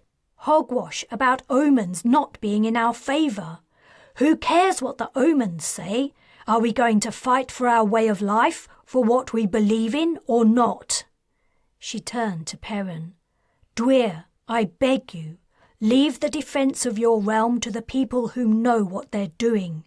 Trust us. Give us your permission to work without your direct approval or oversight. I know it's a big ask, but we've run out of time already. If we wait any longer to develop a coherent strategy, we'll lose. I guarantee it." Before the boy could answer, the door to the chamber opened. "I beg your pardon, Dwyer, but there's someone to see Mayor Fry, and she says it can't wait." "Who is it?" asked Hans. "I'm sorry, sir, I did ask, but she wouldn't give her name. Said she must speak to you personally." "You may leave," said Perrin. Hans didn't want to leave. The meeting was finally getting somewhere. He wanted to hear the Dwyer's answer to the General's proposal, and perhaps have a say in it too. But everyone was looking at him, waiting for him to go so they could continue. He stood up, irritated, and stalked out of the door. "When did this person arrive?" he asked the servant as he followed the woman down the stairs. "Just a few minutes ago. Drove up to the front entrance. I told her you were in a very important meeting and shouldn't be disturbed, but she said you would want to see her. I believe there's someone else with her too." They'd reached the entrance hall. One of the doors was open, but there was no sign of the mystery visitor. Racking his brains as to who it could be, he stepped out into the bright sunshine. The only people who knew where he was were... Esme Weber stood waiting next to a coach. As he appeared, she grinned broadly and a little maniacally. "Mayor, I'm sorry to drag you away from your meeting, but—" "Esme!"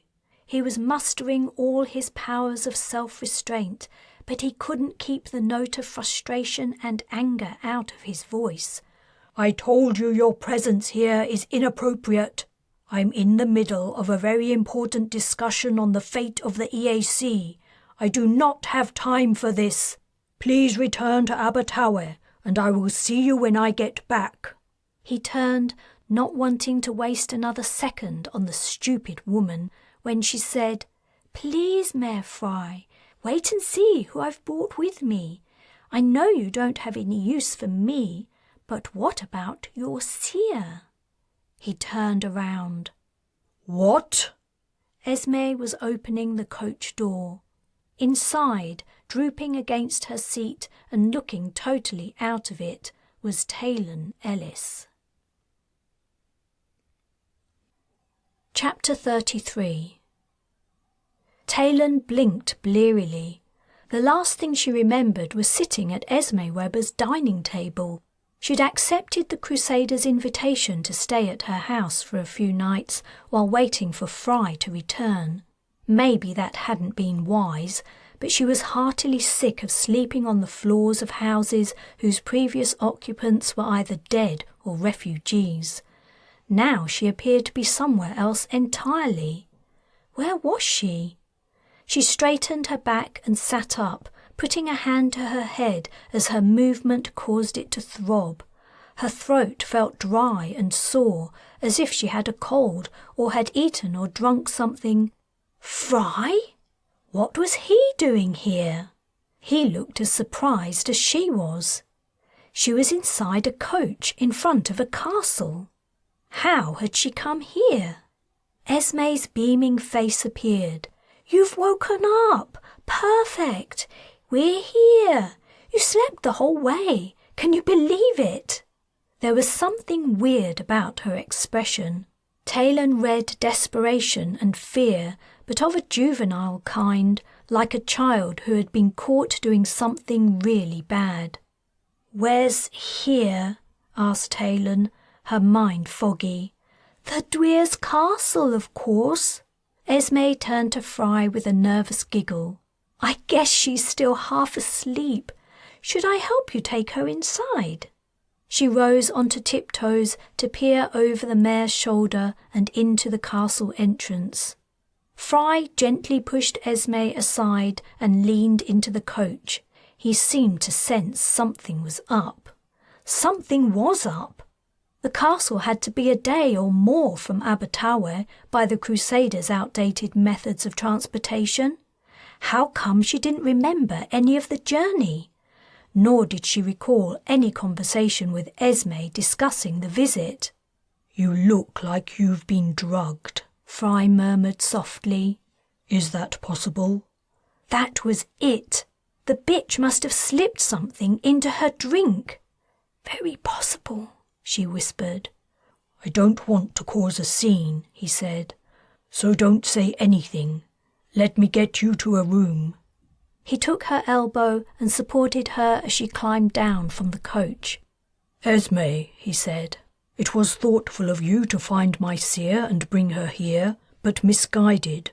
She's clearly unwell and should never have travelled so far." "Really?" asked Esme innocently. "She seemed fine before we set out. Then she fell asleep and—" She moved closer. Fry stepped between them, pushing Taylan behind him.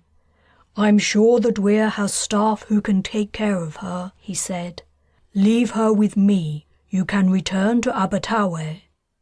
"Oh, but—" Esme sounded wistful. "Can't I come in?" Taylan couldn't see her, but she imagined the woman looking with desire at the castle.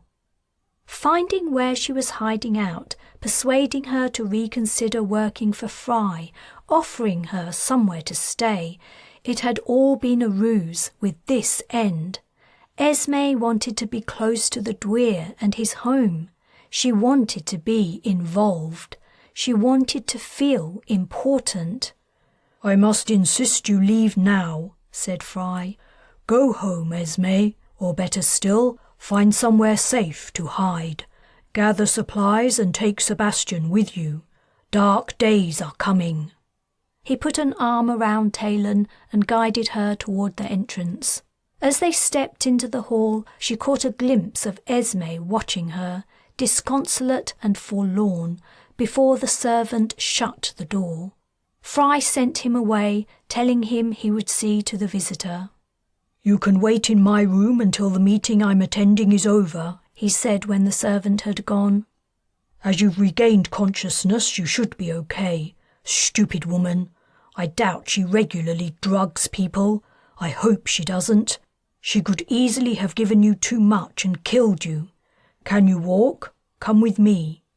Her legs felt rubbery, so he offered her his arm to lean on as he escorted her through the castle. It wasn't until they reached his room the danger of the situation hit her. A painful fact leapt to the front of her rapidly clearing mind. She was in the new Dwyer's castle, where the woman Arthur had called Morgan Le Fay lived, the same Morgan Le Fay who had conjured phantasms of her kids and probably knew who she was and what she looked like. Fry was ushering her into his room when she blurted, "I can't stay. I have to get out of here." "You can't. It's too late. Esme's gone. Why do you want to leave?" She was about to answer, but he continued, "Whatever the problem is, I don't have time to hear it. I must get back to the meeting. Remain here. It's perfectly safe for now. Everyone's too busy to bother with a fortune-teller's arrival. If you pull the rope next to the bed, a servant will come and attend to your needs. I'll be back later, though probably not until this evening." With that, he was gone. Shit. She sat down on one of the velvet-covered chairs. She still felt woozy. Whatever Esme had given her, it must have been powerful to knock her out for so long. She didn't even know what day it was. If she did ignore Fry's instructions and tried to leave, she probably wouldn't get far. She needed to rest. She relaxed into the chair and closed her eyes. What had Esme been thinking? Had she really wanted an excuse to go to the Dwyer's castle so badly as to drug someone who was almost a stranger? She was unhinged. All Crusaders were to an extent, but her more than most. Taylan began to take notice of her surroundings. Dark wooden panelling on the walls, a four-poster bed with curtains, candlesticks, a woven rug on the floor. It was like she was in a history-drama. Her sore throat nagged at her. What was it Fry had said about servants? The rope beside his bed. It was deep red and silken, feeling wonderfully soft and smooth in her hand. She tugged it. Assuming there was a bell at the other end, it had to be too far away for her to hear it. She sat on the plump bed and waited. The servant took about half a minute to arrive, panting. Taylan felt a bit bad. The poor girl must have run all the way. Then Taylan remembered her vow of silence. Damn. Oh, what the hell. War was coming to the BI. Who was going to remember the silent fortune-teller speaking, or her funny accent? Like a servant would care anyway. "Could I get a drink?" she asked. "Some juice or something?" "We have apple juice. Grape, apple is fine. And I need something to eat," she added, realizing she was absolutely starving. It wasn't surprising. She hadn't eaten for at least a day. "Would cheese sandwiches be acceptable, Mum? Only the cook—" "I'd love a cheese sandwich. 2 or 3, in fact." "Very good, Mum." The girl began to close the door. "Wait," said Taylan. "What were you about to say? Something about the cook?" "The cook left yesterday, and the seneschal hasn't found a replacement yet, so we can only offer guests plain fare." "Do you know why the cook left? Wouldn't she have to give notice?" The servant's cheeks turned crimson. "I really can't say, Mum. I'll get your refreshments. It had to be the Alliance's message. Taylan wondered how many more of the boy Dweer's staff had abandoned their posts, believing him to be a usurper. The Crusaders' attachment to their Dweer wasn't rational or intellectual. It was emotional. They hadn't voted for her based on an assessment of her manifesto. They loved her, worshipped her. They were reacting to the news she might be alive in exactly the way the Alliance must have hoped. The EAC was beginning to crumble from within. The servant must have been wary of having to answer more difficult questions because, when she returned with Taylan's food and drink, she put the tray on the hall floor and knocked. By the time Taylan opened the door, all she saw of her was the back of her dress and hat as she went downstairs. Taylan quickly drained the glass of juice and munched her sandwiches. While she'd been waiting, she'd come to a realization.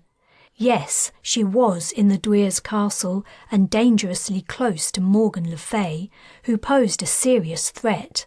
But she was also in the seat of operations within the EAC. What was more, all the bigwigs were ensconced in an important meeting, and the castle was probably only half-staffed. If there was a place and time she might be able to discover where her kids had been taken, it was here and now. Chewing her last bite of sandwich, she slipped out. Chapter 34. Major Wright, it's good to see you again. His mouth dropped open. Brigadier Colburn's simple platitude spoken by anyone else might not have been meaningful, but coming from her the words were a very warm welcome indeed. In all the years she'd been his CO, he didn't recall her ever being so friendly. He snapped his mouth shut. It's good to see you too, Brigadier. Despite the bad note they'd parted on, it was good to see her. The curmudgeonly older woman had a special place in his affections. He understood her. She put doing her duty above all else, and he admired that, though lately he wasn't sure he felt the same. She nodded. This way, Major. The Irish climate was a far cry from what he'd become used to off the coast of Australia during the days the Resolute had operated on the ocean's surface. The cool cloudiness that constantly threatened rain brought back memories of the last time he'd been here, when he'd been on his way back to the Gallant with Taylan after locating her in the BI. There had been another time too, the Alliance's second attempt on the life of the Dweer. Talon had snuck away and disappeared into the darkness, and he'd run after her through a downpour, racing along streets turned into streams. He'd found out about her kids and promised her a discharge. Where was she now? Brigadier Colburn was leading him upstairs in the commandeered hotel. She still hadn't told him why he'd been ordered to bring the Resolute to Ireland. It had to be something very hush-hush if she wouldn't tell him about it, even among their own people. "How was Oceania?" she asked over her shoulder, stepping onto the landing. "Hot. We uncovered a child trafficking." She'd stopped at a door and put a finger to her lips as she opened it. Inside was a bog-standard hotel room containing some extraordinary individuals. "Right," said Lieutenant General Carroll. "I think you've met everyone?" "Yes, sir." The only time he'd seen Carla Orr close up, she'd been unconscious, but he'd recognised her instantly, though her hair was short now. She sat at a dressing table with her back to everyone, her petulant expression reflected in the mirror. Arthur and Merlin were, of course, extremely familiar. They stood together, Arthur resting his hands on the hilt of his massive sword, which stood on the floor in front of him. The fact he had it with him might not be significant. The massive weapon rarely left his side, but Wright had a feeling that an important part of the Alliance's next plan entailed the King killing someone. It wasn't to be the former Dweer Orr, clearly, but if not her, then who? "Major Wright," said Merlin. "It seems we're forced to work together again." "Is that a problem?" Wright asked. Cowell's eyebrows shot up, and he and Colburn shared a look. "Not a problem at all, TJ," Merlin replied smoothly. "At least, not on my side." Wright's jaw muscle twitched. Arthur hadn't met his gaze. Something appeared to be bothering him. "Our guests require transportation to the Britannic Isles," Carol explained. "We need to sneak them into the country, and this time a fishing boat won't do. The Alliance is about to launch an attack, and even in the spots where there's no fighting, the coastal defences will be on high alert. Anything coming across the sea from Ireland will be tracked and targeted. I imagine you can see where I'm going with this. The Resolute has the highest stealth capability of the entire fleet. Smart man. It was actually Colburn here who had the idea. She was familiar with the boat you'd been assigned to, and she suggested her. So if you're looking for someone to blame for roping you into this..." Carol laughed uncomfortably. "You must know your command inside out by now, so naturally you're part of the deal. However, if you aren't sure you're up to it, in light of your recent, medical crisis, I'm confident we can find another officer to take your place." "Sir!" Wright spluttered. It was all he could say. How dare the man stand there and insult him, and not only that, in front of others too? "I'm confident the Major will do an excellent job," said Colburn, "as he always does." Silently grateful for her support, he asked, "When do we leave?" "You have a couple of days yet," replied Carol. "We're about to do another propaganda drop. Confuse the Crusaders' already befuddled minds. The attack will begin soon after. Until then, you're confined to this hotel. Your crew will be informed that you'll be returning to your boat shortly and to make ready to depart. We won't tell them any more than that. Loose lips, etc. I think that's all, if you would excuse me, everyone."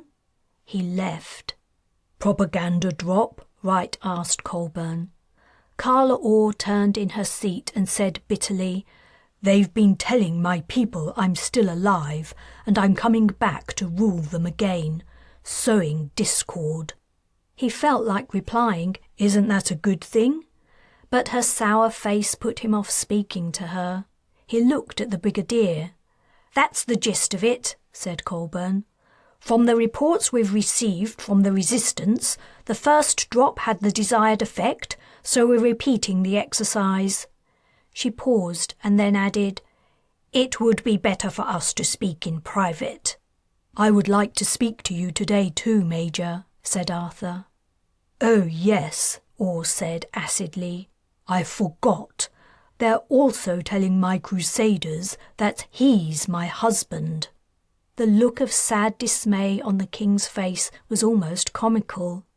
"It looks like we'll have plenty of time to talk later, Arthur," said Wright. Colburn took him to a small room with a single bed and minimal furniture. "You can order uniform items and anything else you might need via the interface on the desk," she said. "But the net is closed. You won't be able to contact anyone externally until your mission is over." "I understand, ma'am. The Lieutenant General didn't elaborate on what happens after I get the 3 passengers to the BI. Do I just hand them over to someone else?" "It hasn't been decided yet. I would say you probably will. When we gain control, the plan is to transport Arthur and Orr around the country and hold victory parades. Crusaders love spectacles, and we aim to give them one. If we can get the majority of them to accept Arthur and Orr as their new rulers, our battle will be truly won and without much bloodshed. It's a better alternative than dealing with insurgency for the next few decades. We can manage the repatriation of our displaced citizens peaceably and without too much backlash from the people who stole their homes." "It seems like a good plan. But do you really think Carla Orr will go along with it? She had a face like a smacked ass. Can we trust her?" Colburn smiled wryly. You spotted the flaw. No, we can't trust her. But it will be easier to manage one megalomaniacal narcissist than millions of rebellious Crusaders. I'm not so sure about that. Chapter 35. Taylan had a feeling she might have visited this castle as a tourist attraction years ago when she was a kid. She wasn't positive. These ancient buildings looked mostly the same on the inside. Whether it had been this castle or another one, walking along the corridors felt very different now. There were no chattering visitors, no kids being told not to touch things or run, no friendly guides to explain the history behind all the artifacts. Everywhere she went was still and quiet. Where were the servants? Didn't they have any jobs to do in the main areas? Were they all in the basement, or had most of them left, like the cook? It smelled different now too, musty, and the scent of burned candles hung in the air. In some of the corridors, the window shutters hadn't been opened, but the sun shone through gaps and cracks in the old wood, crossing the dusty atmosphere with shafts of light. As she continued to explore the building, treading softly on the carpet runners, her sense of déjà vu increased.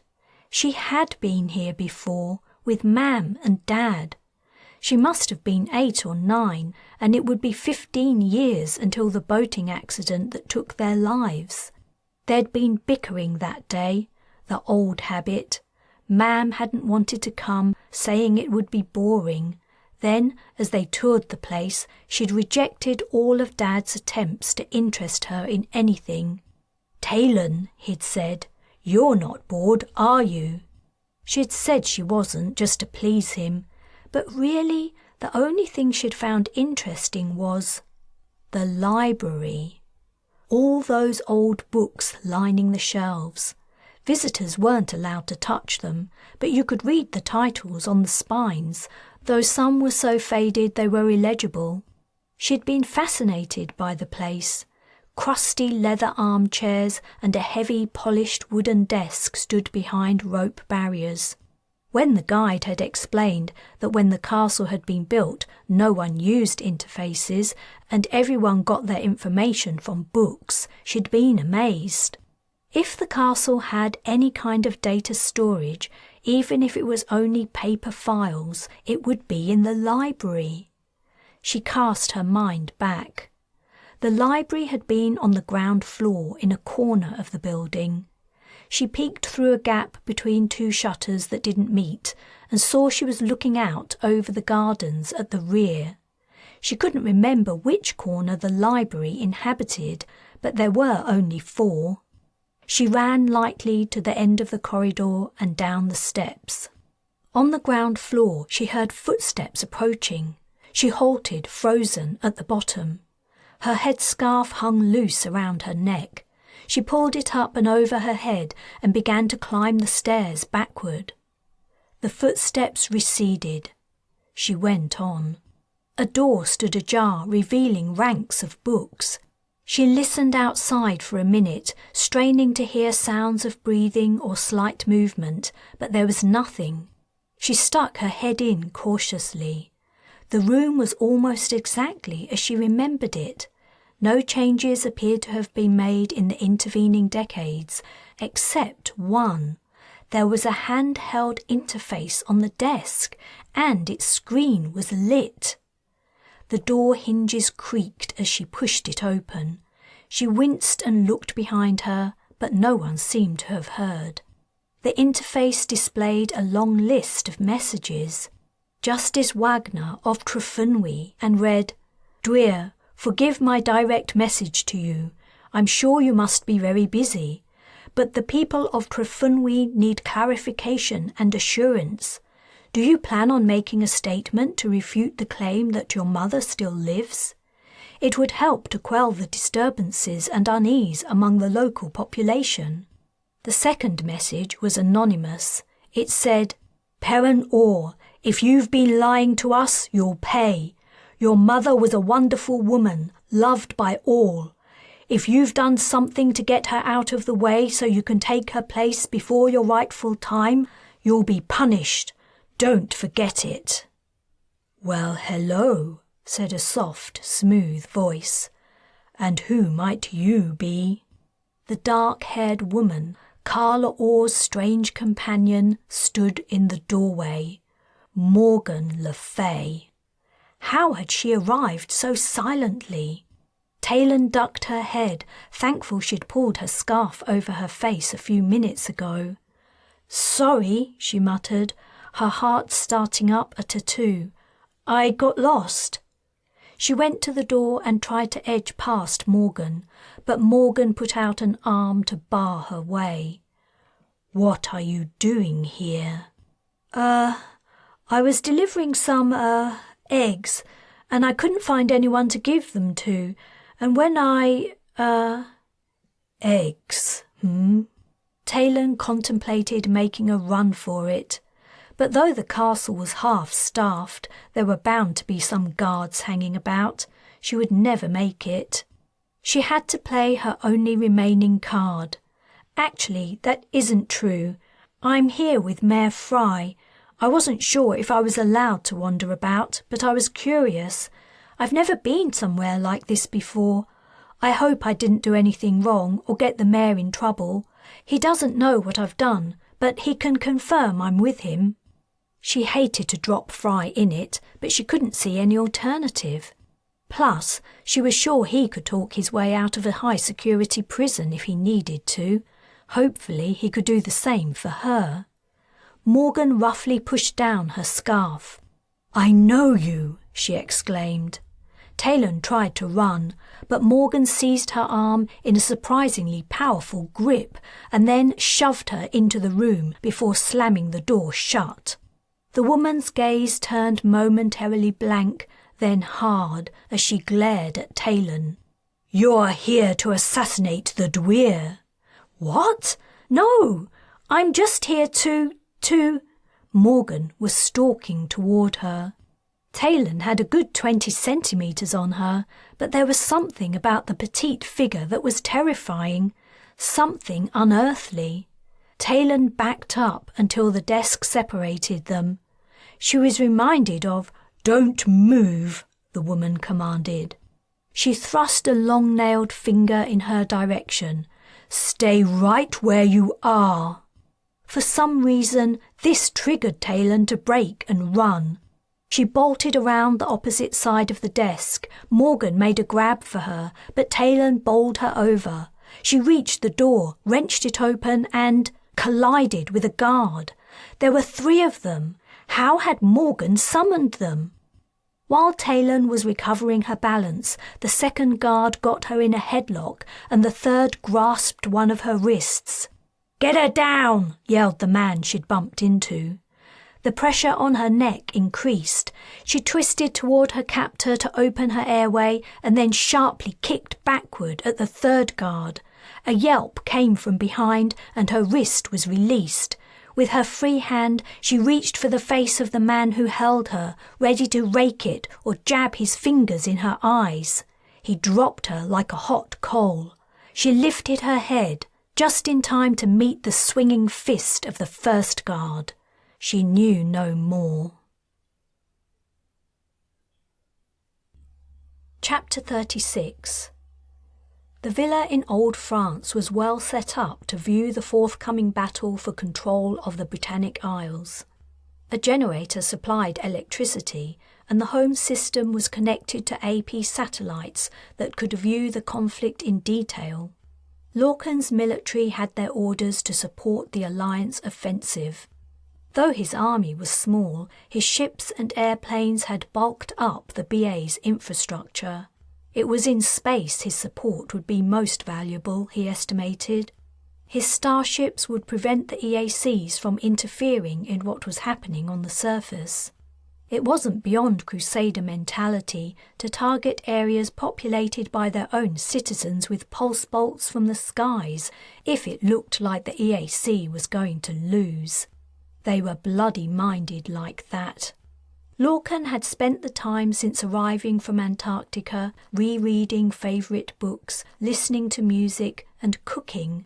He'd also peeked into files on his home system that he hadn't been able to bring himself to open for years. Images and vids of Grace and the kids, pictures his children had drawn, performances they'd given at school, recordings of holidays. Many times, when he'd finished watching, he'd found his face wet. The sadness was inevitable, but it was bearable. In some ways, he almost didn't mind.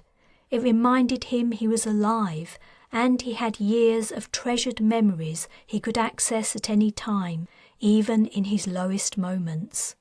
The villa had a swimming pool and sauna.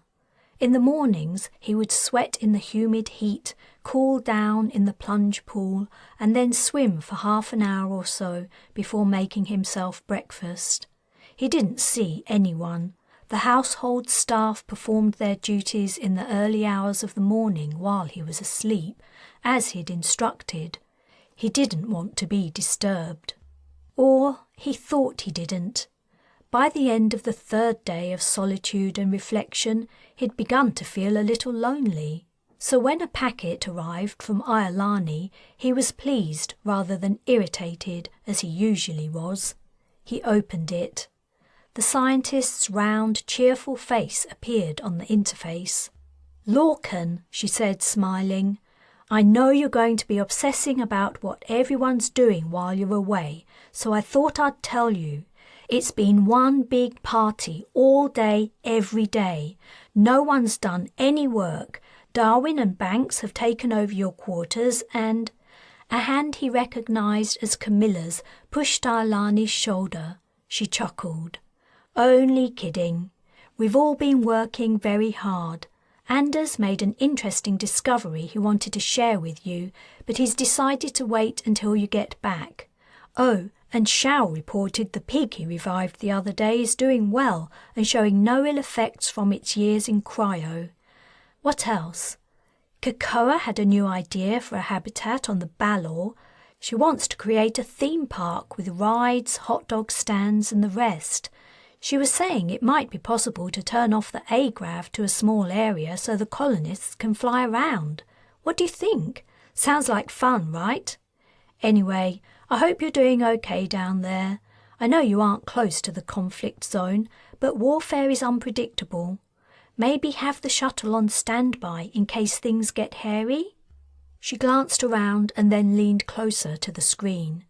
"In case you're still in any doubt, I think you're doing the right thing. Helping the Alliance now could be exactly what's needed to put an end to this damned war.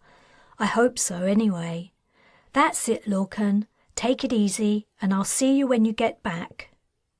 The recording ended. He watched the still screen, unseeing, for a few moments, before reaching out to close it. He was touched she'd taken the time to send him a message, but that was Iolani all over. She was strong in her emotions, whether they were negative or positive, quick to anger, and, fortunately for him, warm-hearted enough to forgive the worst behaviour, providing the perpetrator's remorse was genuine. His was, and she knew it.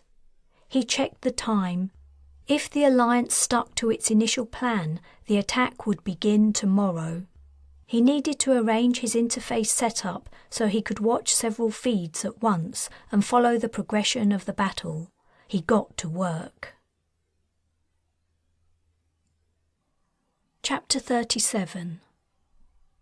The Resolute's crew had been running another Shang-Chi tournament while Wright had been absent. It was obvious from the way they all poured out of the mess at the last second, despite receiving advance notice of his arrival. Abacha had won the previous tournament in a final match with Kroll. It had been a tense game, though the outcome had been predictable. Abacha had printed himself a faux gold medal inscribed Best Shang-Chi Player in the Royal Marines. Others had pointed out he hadn't played every Royal Marine, but he waved them away. Since then, the game had been everyone's favourite pastime. They were all a little obsessed, in Wright's opinion. When he boarded with Orr, Arthur and Merlin, he caught a glimpse of a batcher hastily removing his medal under Colburn's glare. The Brigadier said a final farewell at the Irish port. She wouldn't be coming along for the trip to the BI. Wright would be solely responsible for the VIPs getting to where they were supposed to go, which was a small, remote harbour on the West BI coast. Their final destination might be changed, however. After the Alliance had taken control, there would be danger spots and incidental conflict outbreaks while mopping up took place. Wright settled Carla Orr in his own cabin. It was a wrench to give up his personal space, and he was forced to endure her complaints of cat odour while he coaxed Boots out from under his bunk, but he thought it was a better option than subjecting everyone aboard to her presence. "I hope I don't have to live on this miserable ship for long," she grumbled. "Boot," he said softly between his teeth. "What?" "Nothing. You can comm the galley from the interface if you need anything, though you might have to wait a bit for a response. We operate with a skeleton crew. Everyone has 2 or 3 jobs. I think you have everything else you might need. The head and shower are through there." The head?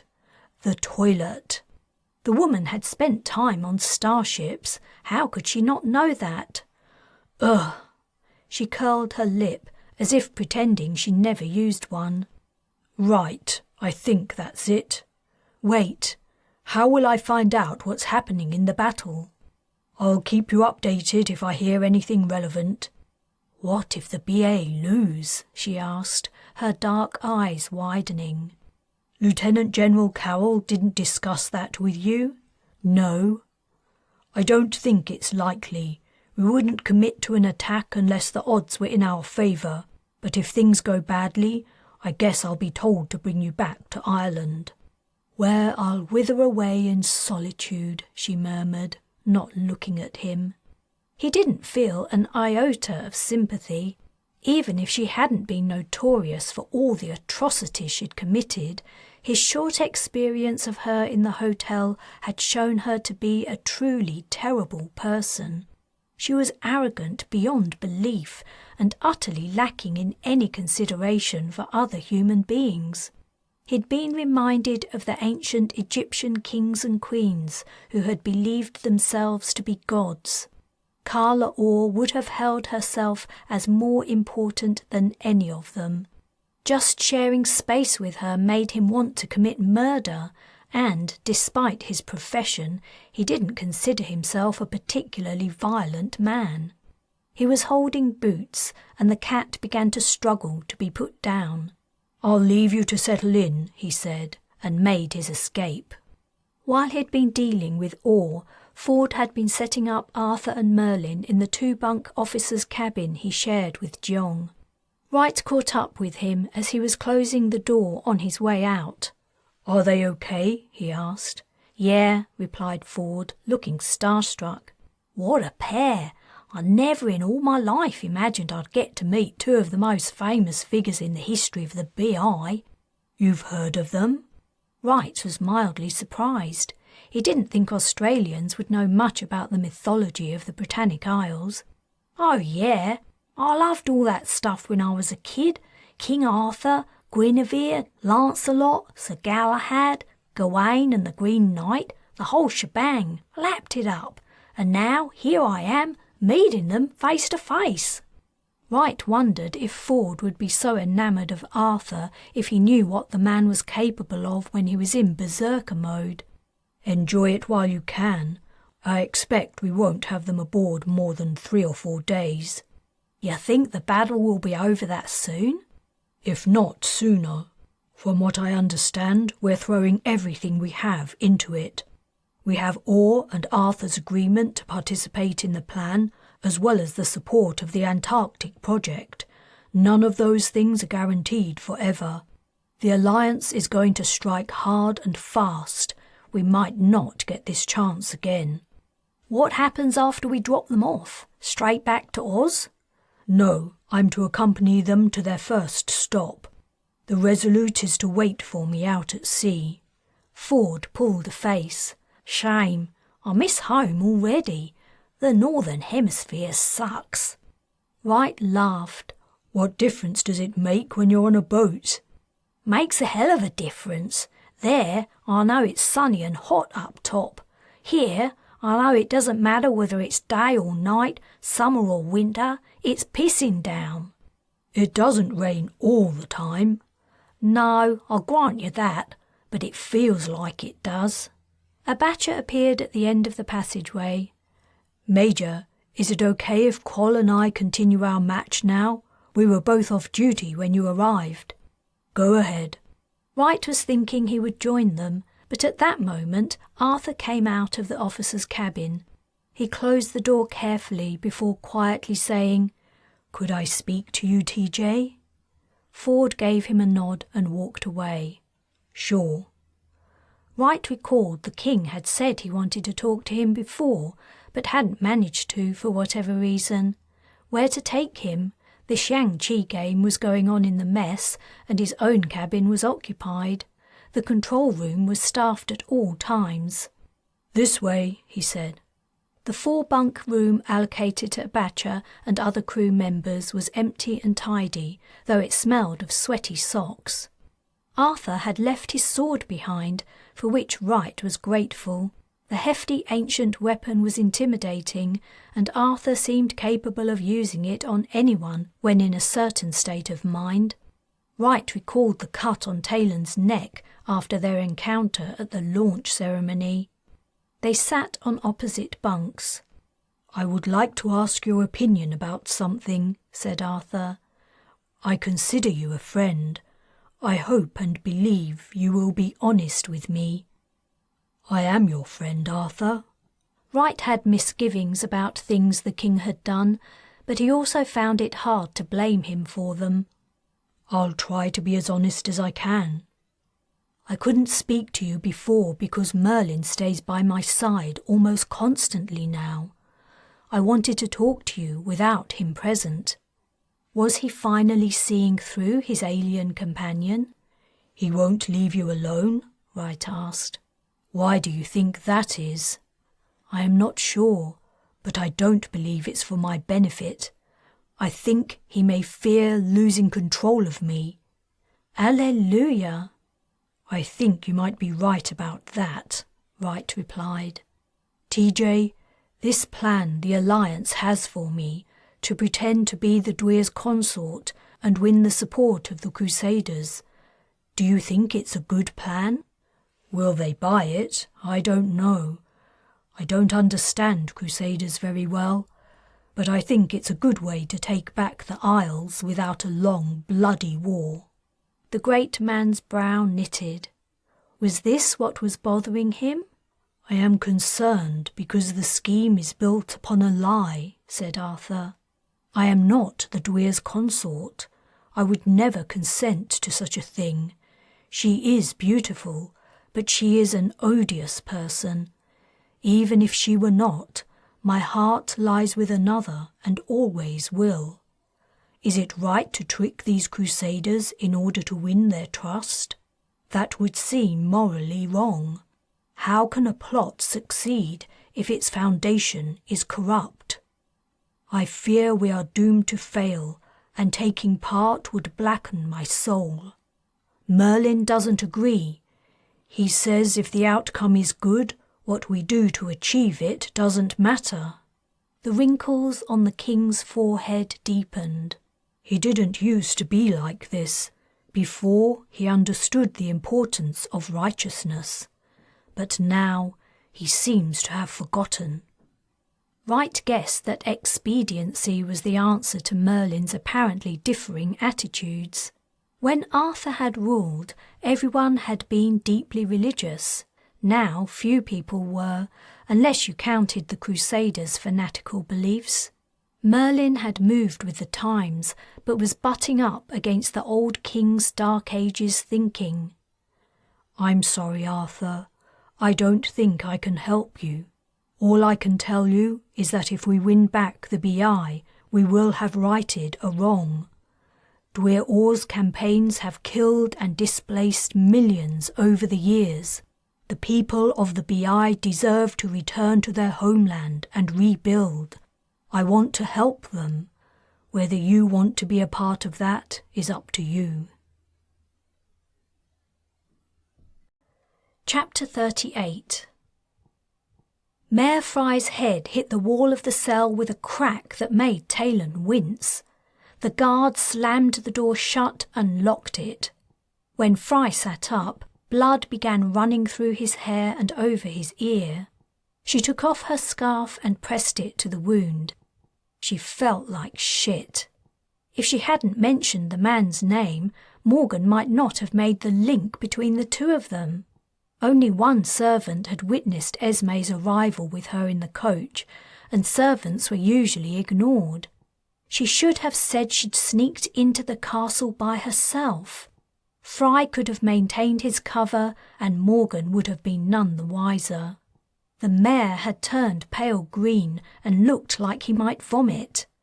"Just keep still for a while," said Talon. "You'll feel better soon." "I can do it," he said testily, and moved her hand away from the scarf, replacing it with his own. He also moved himself away, shifting on his backside into the corner of the cell. "I'm sorry," said Talon. "Sorry for getting you into trouble too." "I told you to stay in my room." He seemed too angry to even look at her. "Why were you wandering around the castle? Why didn't you wait for me?" "I was trying to see if I could find out any information about my kids," she protested. She didn't think she should bear all the blame for their predicament. "If you'd done as you promised, I wouldn't have been forced to—" "I was working on it," he barked. "You aren't the only one who needs help. My role here concerns the entire BA, not just you." She clenched her jaw. She was so sick of being accused of selfishness. "And it isn't only my kids who have gone missing. If I do find mine, I'll probably find out what happened to all the others too. Who's looking for the children, huh? As far as I know, no one.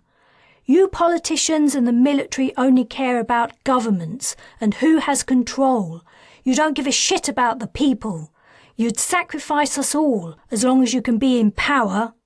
"That isn't true," he replied, his tone softening. "With a just government, the people benefit.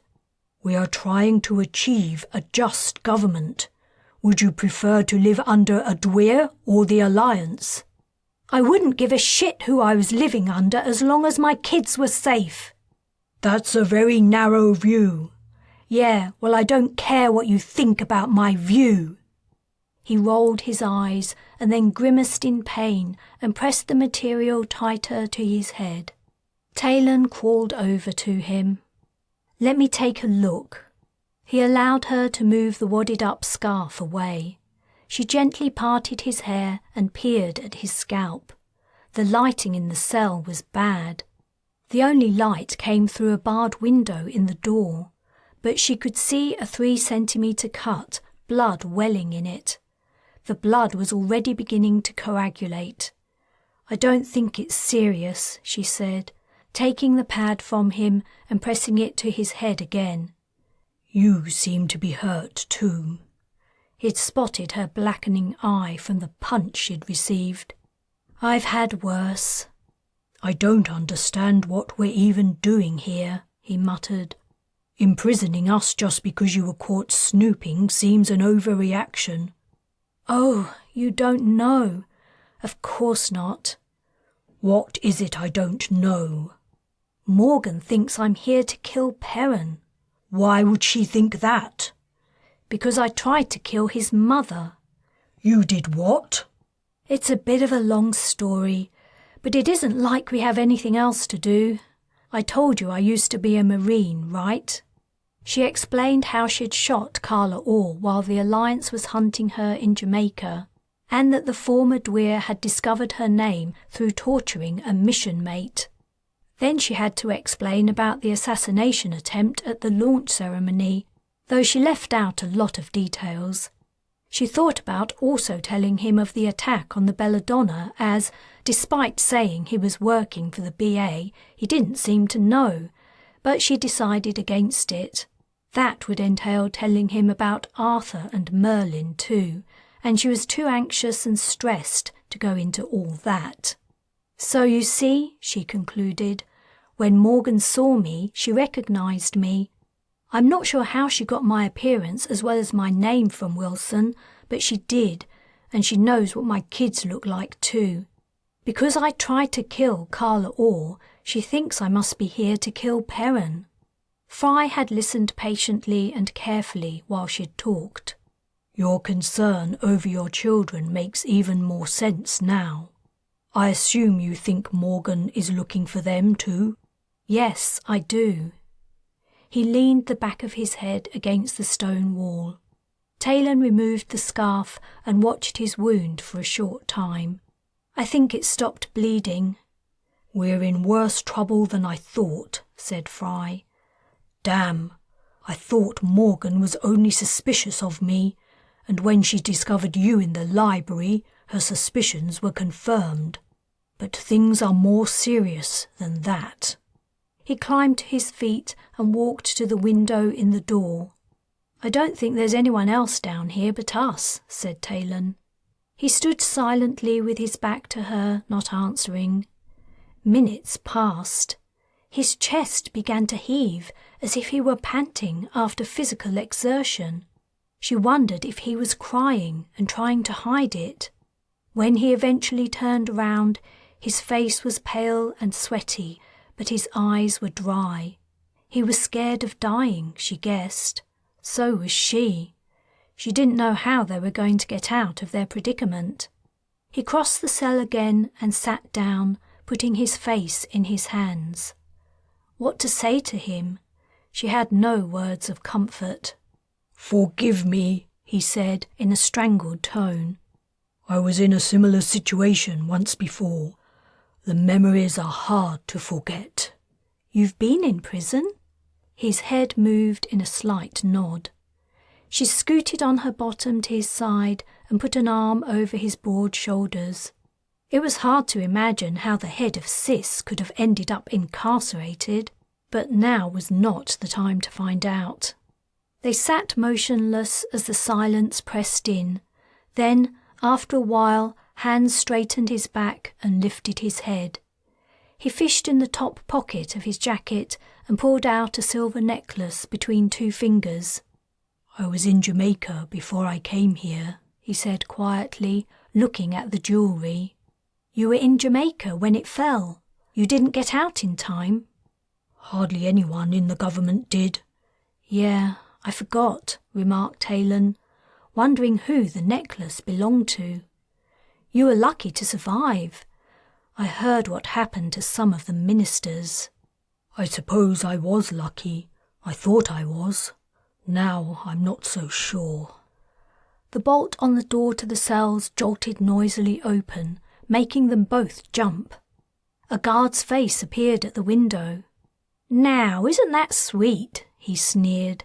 They're cuddling up. Open it, you gibbering fool! The acid words were unmistakably Morgan's. She'd brought Perrin with her. The boy's lower lip dropped almost lewdly as he gazed at them. This is the woman who shot your mother when she was in the Caribbean, said Morgan. Do you remember how horribly burned she was? Uh-huh. And I believe this was the person who killed your mother on the Belladonna, though if she did, she will deny it naturally. Carla Orr is alive, said Taylan. Perrin, your mother is alive. Morgan strode across the short distance between them and slapped her cheek so hard she tasted blood.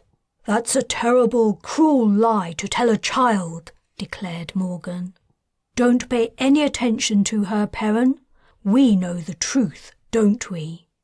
He nodded, not removing his open-mouthed gaze from Talon and Fry. She and her friend, the mayor, Morgan said, have come here for only one reason, and that is to murder you. They were going to sneak into your room at night and cut your throat. Do you understand?" The boy's mouth closed and he looked at her again before nodding. "This is your first real test, Perrin dear. Your first challenge as the new Dweer. You have to think of a fitting punishment for the murderers. What do you think we should do to them?" With the triumphant look of a student called upon by the teacher to answer a question he found easy, he replied, "Execute them!" Chapter 39.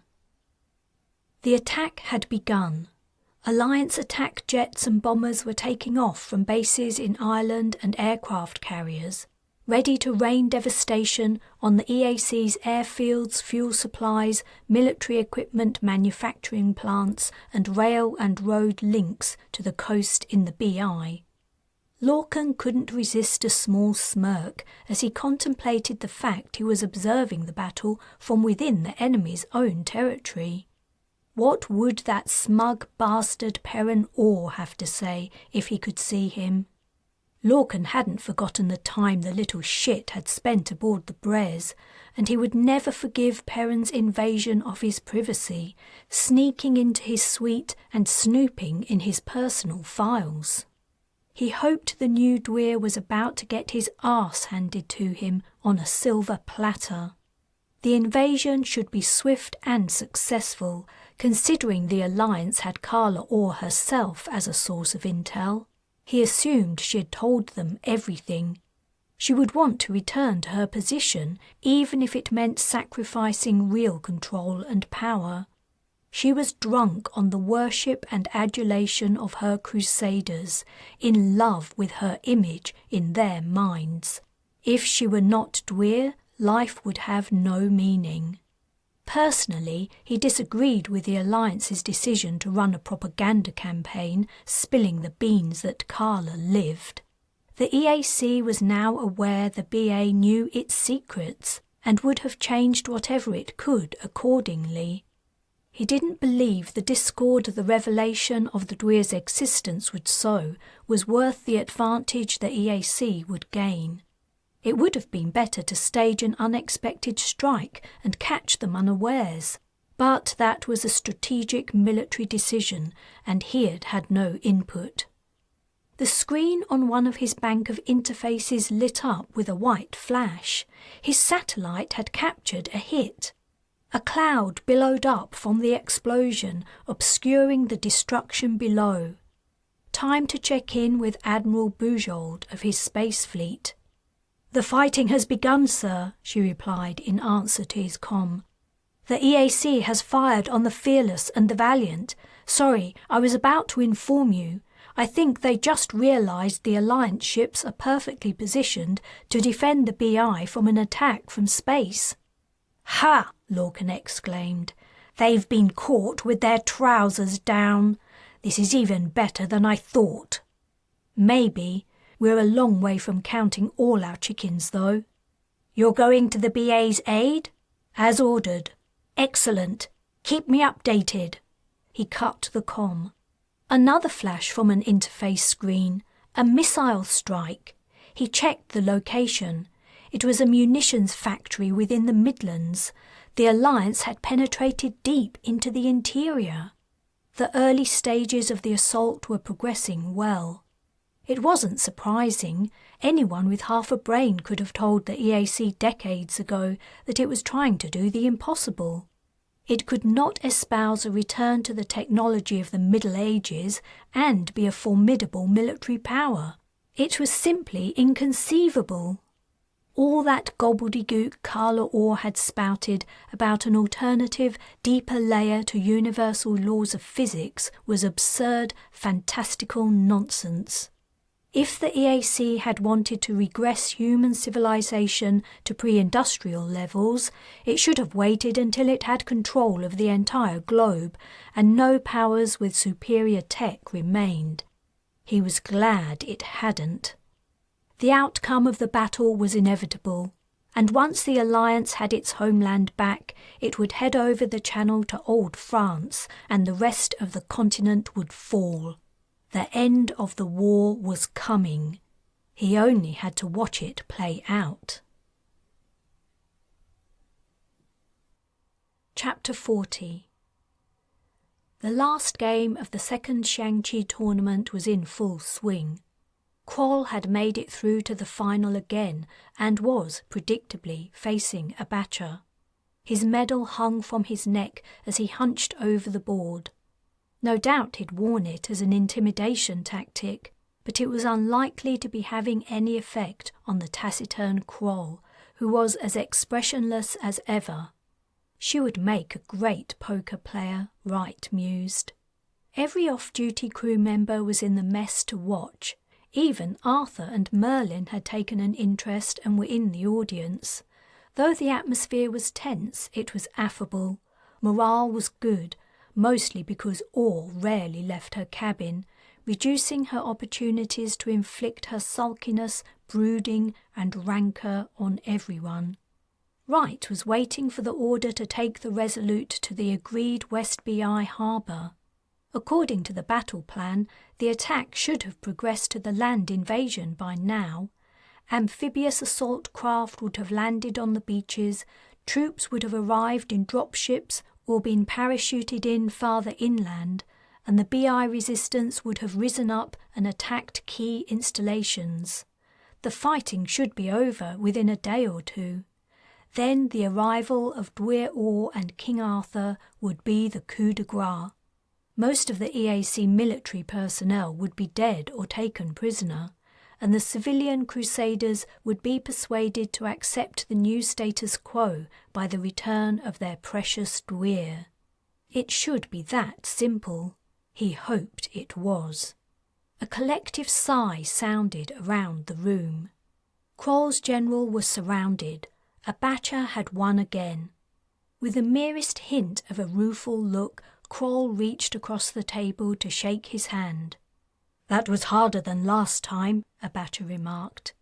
"I need to watch my back." "You'd better," said Kroll.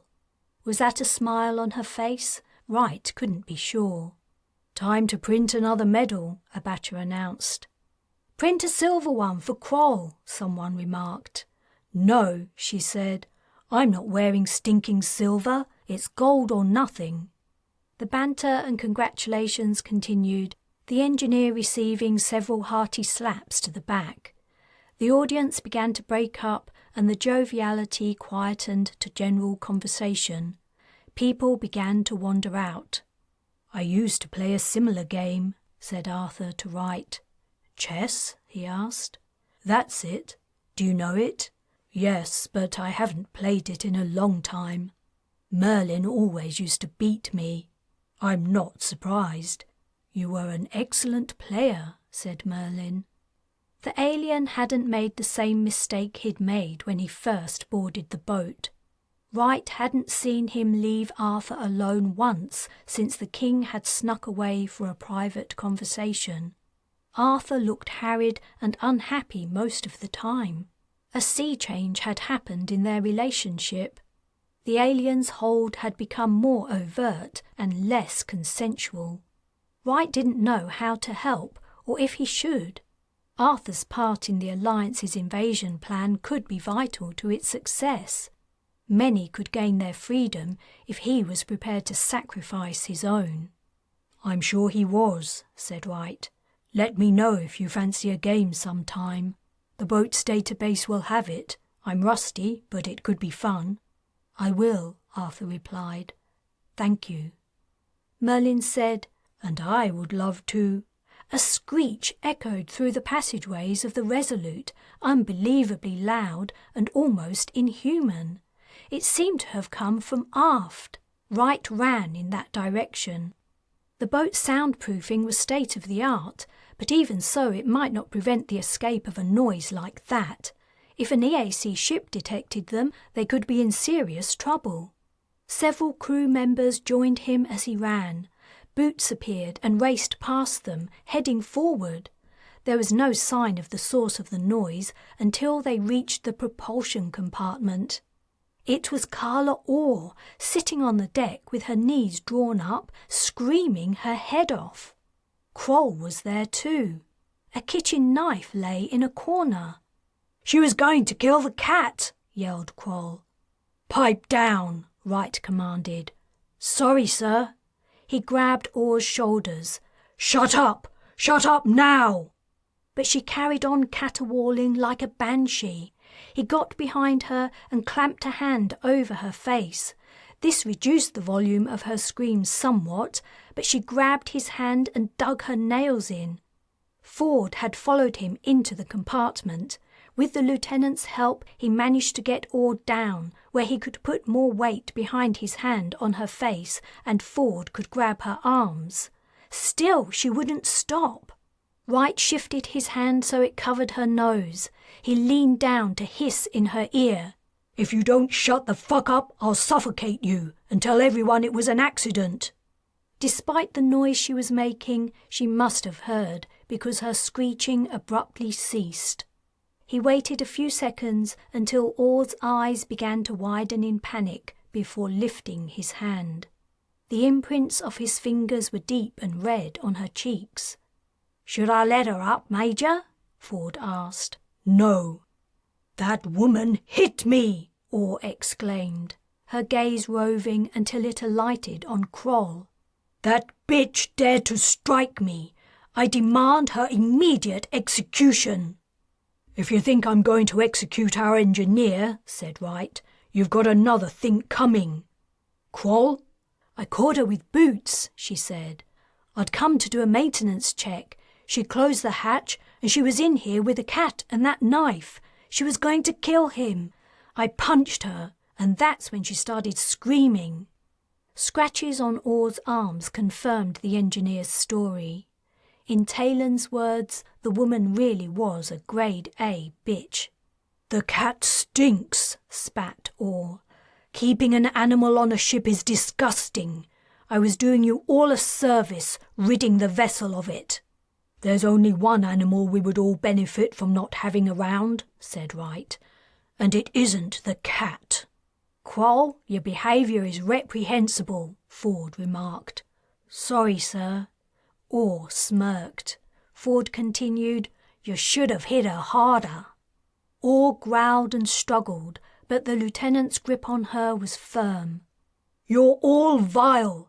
When I'm in power again, I'll have you hunted down and murdered. I'm going to remember your names, all of them."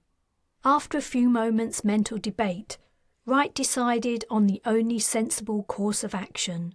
He couldn't allow her the freedom of the boat anymore. Boots wasn't safe from her, and, in her current belligerent state, the same probably applied to everyone.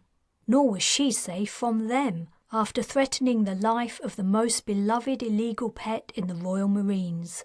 "Ford, help me carry our VIP to my cabin. I'm going to lock her in." "No," she protested. "No, I will not be locked up like a common criminal. I refuse." Ignoring her, Wright said, "I'll grab her legs." "Got it," said Ford, beginning to adjust his hold on her arms. "Major Wright?" Lieutenant General Carroll was calling him. "Wait a minute, Ford." "Yes, sir." "You're to proceed to your destination immediately. Wilco, is everything all right aboard the boat? No problems with your passengers?" "We had a little hiccup, but everything's under control now." "Good. See you on home turf soon." Chapter 41. Hanging seemed a cruel and spiteful choice as a method of execution, but Perrin Orr was clearly that kind of kid. Morgan and Perrin walked to Taylan's left in the procession to the tree, and she could see his eyes shining with anticipation. Morgan appeared pleased too, from the smug smile on her face. Taylan wasn't sure how she felt. She didn't dare think about her children, and she couldn't contemplate Fry's death due to her dragging him into her problems. It was all too much. Focusing on what she could do to avoid death right up until the moment it claimed her was her best option, though nothing was springing to mind right now.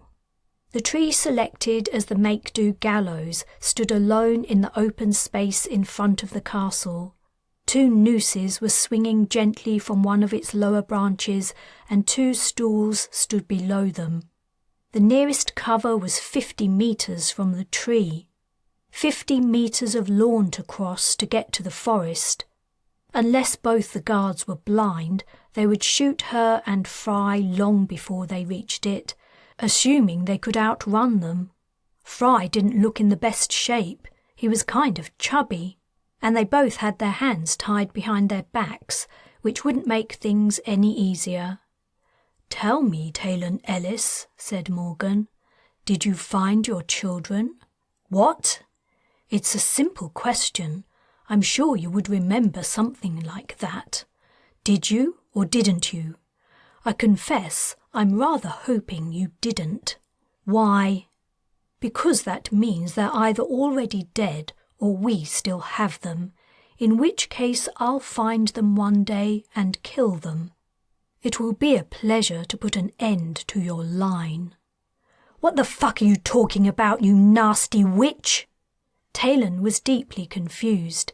She'd thought Morgan had created hollows of her kids, and Carla Orr had threatened to kill them in order to make her give herself up. Now the EAC had her, why would they still be in danger? "Ah," said Morgan, "you don't know." "Know what?" "Merlin didn't tell you," she said in an undertone. "I wonder if Arthur guessed, but if he had, I'm sure he would have mentioned it. He and Lancelot were so close." "What have Merlin and Arthur got to do with me? I haven't seen either of them in months." "Never mind. It doesn't matter now. It's going to bring me great satisfaction to finally accomplish something I spent many years attempting." Morgan was obviously off her rocker, so Taylan decided to try to appeal to the kid, though her gut told her it was pointless. "Hey, Perrin, I wasn't lying back there when I said your mum's alive." His eyes flicked toward her, but he didn't slow his pace. "I was one of the team that boarded the Belladonna. I admit I was sent there to assassinate the Dwyer. We found her unconscious, and Arthur was going to kill her, but I stopped him. It was hard. He's pretty much unstoppable once he gets going, but I managed it. I guess it must be hard to believe. Maybe Morgan doesn't really believe it. She must have taken it for granted we would kill your mum when we found her, and that's why she left her behind. Because she wanted her dead and you under her control." "Stop speaking," said Perrin. "It's true. I protected your mother from Arthur." "You shot my mother." "That's true too. I did. See? I admit it. That's how you know I'm telling you the truth when I say she—" "Stop speaking now! Guard, make her stop!"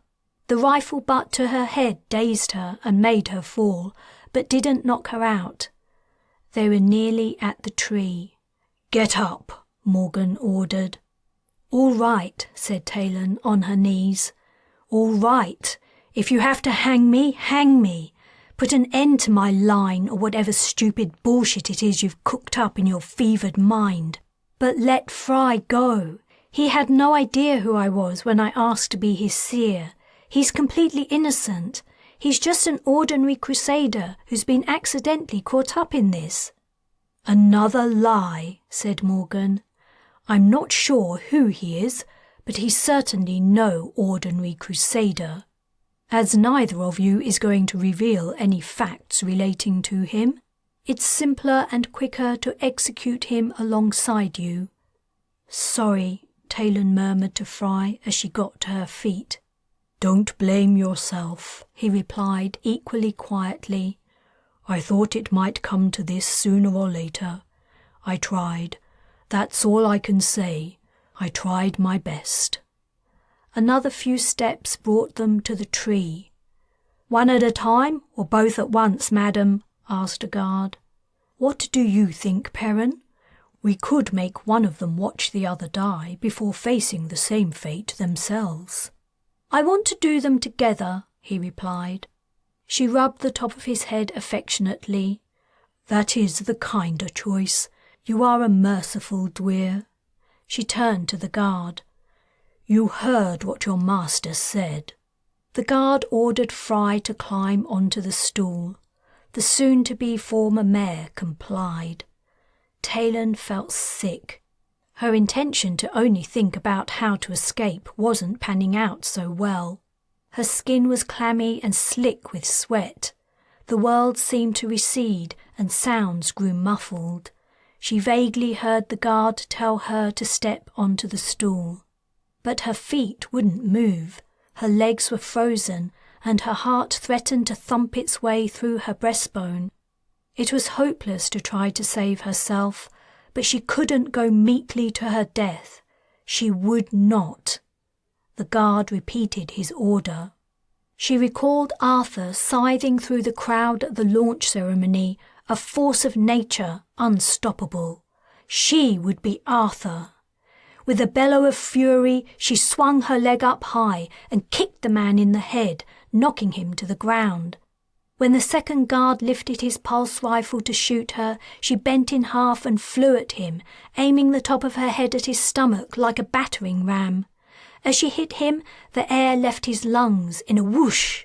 "Run!" she yelled at Fry. If she couldn't save herself, maybe she could save him.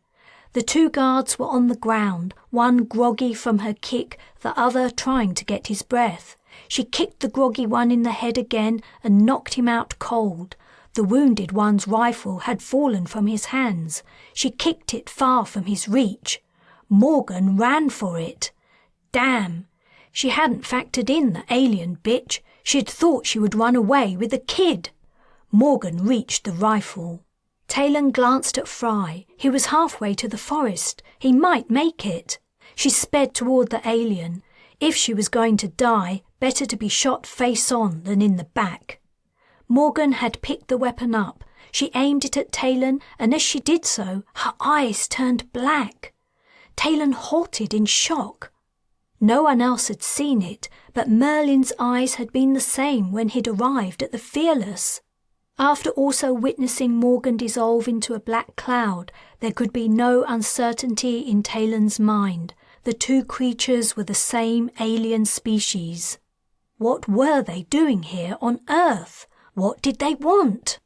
"Drop it, or I'll shoot him," said a voice. Morgan's abyss-like eyes grew wide before reverting to ordinary whites with dark irises. It was the guard who had been winded. He'd picked up his unconscious partner's rifle and was pointing it at Perrin. "You make us forget, don't you?" the guard went on. "When we're around you, you make us forget we want to kill you. But you can't make me forget to kill him, and I will if you don't let her go. I believe her. Carla Orr lives, and you've been telling us a bunch of lies." Morgan was smiling. "You're right. I can't make you forget to kill him, but I don't need to. It's impossible for you to kill him. Go ahead and try." While the standoff between the guard and the alien had been taking place, Taylan had been slowly backing away. It was a long shot, but if they argued long enough, she might even get as far as the cover of the trees. Morgan was grinning, sadistic enjoyment radiating from her face. Perrin looked worried, as if, unsurprisingly, he didn't want her to risk his life to prove a point. "Okay," said the guard nervously. "Okay, I will. Everyone hates the evil brat." His finger twitched on the trigger. At the same moment, a gigantic explosion ripped through the air. Taylan was lifted and blown meters across the lawn. The tree was torn from its roots, but she didn't hear it. She couldn't hear a thing. The blast had turned her deaf instantly. A loud whistle started up in her ears. Chunks of masonry were hitting the ground around her. The castle had been hit by a bomb or a missile. Not wasting time on finding out what had happened to the others, she turned onto her front, staggered to her feet, and ran. Chapter 42. Larkin stretched and yawned. Observing the battle over the last couple of days had been engaging and harrowing. He'd barely slept and was ready for his bed, but things were not over yet. His satellites couldn't capture the nuances of the action, but the images told him the gist of what was going on. The Britannic Isles had taken a massive battering as the Alliance was forced to destroy its homeland's infrastructure to prevent the EAC from mounting an effective defence. Airports, roads, bridges and railways had been reduced to rubble. The attacking troops who had arrived via the Irish Sea had faced the toughest fight. It had been as Larkin feared. The propaganda campaign had given the Crusaders notice that an invasion attempt was imminent, and there was no difficulty in guessing where it would come from. The EAC had concentrated its forces up and down the west coast. Bombing and strafing key areas along the coastline had helped to mitigate the strength of opposition the Alliance soldiers faced, but it had not eradicated it. The sheer numbers of bodies on the beaches made them easily visible, even from space. He wasn't often moved by the suffering of others, he had to admit, but the sight had disturbed him deeply. The only consolation was the hope this would be the last time humanity would be so self-destructive. But he had no confidence in that. Perhaps his colonists would be able to learn from the history of their ancestors and not repeat the same mistakes. The project applicants were screened and excluded for propensity to violence, but he believed that, at some level, everyone was capable of it. Whatever checks he put in place, maybe it was inevitable that humankind would carry its warlike nature with it to the stars. His own forces had taken a battering too in supporting the Alliance. In space, he'd lost one starship and another was out of action. But the combined effort had achieved its aims. The EAC space fleet had been rendered impotent. It had not had any impact on the surface battle, and, according to Bujold, 3 of its ships were crippled. The Alliance was in the process of boarding and seizing them. His own fleet would take no part in that. His crews were not trained to do it, and he had no interest in dealing with prisoners or repairing damaged vessels. Casualties among his surface forces were greater than in space. He had suffered losses similar to the BA's own. Had it all been worth it? He would probably never know. His primary reason for helping the Alliance had been to provide a failsafe. If the project failed and the colonists made their way home, he did not want them to return to a world run by Crusaders. That would not be an Earth worth returning to, yet he anticipated never finding out. The battle seemed won, but the real test would be the warmth of the welcome Carla received on her return. She was the key that would unlock the door to a peaceful future for everyone. The Crusaders possessed the kind of manic zeal that would perpetuate civil strife for generations. Terrorism, insurrection, suicide bombings, riots and uprisings would be the order of the day if the EAC cultists believed they were being controlled by the Alliance and not all. Larkin checked the time. If everything had gone to plan, the Dwyer would be disembarking her vessel in an hour or so, along with Arthur and Merlin. An Alliance heli would pick them up and fly them with a small entourage to their first stop, Cardiff, a city in West BI. The preparations for a victory parade would already be underway.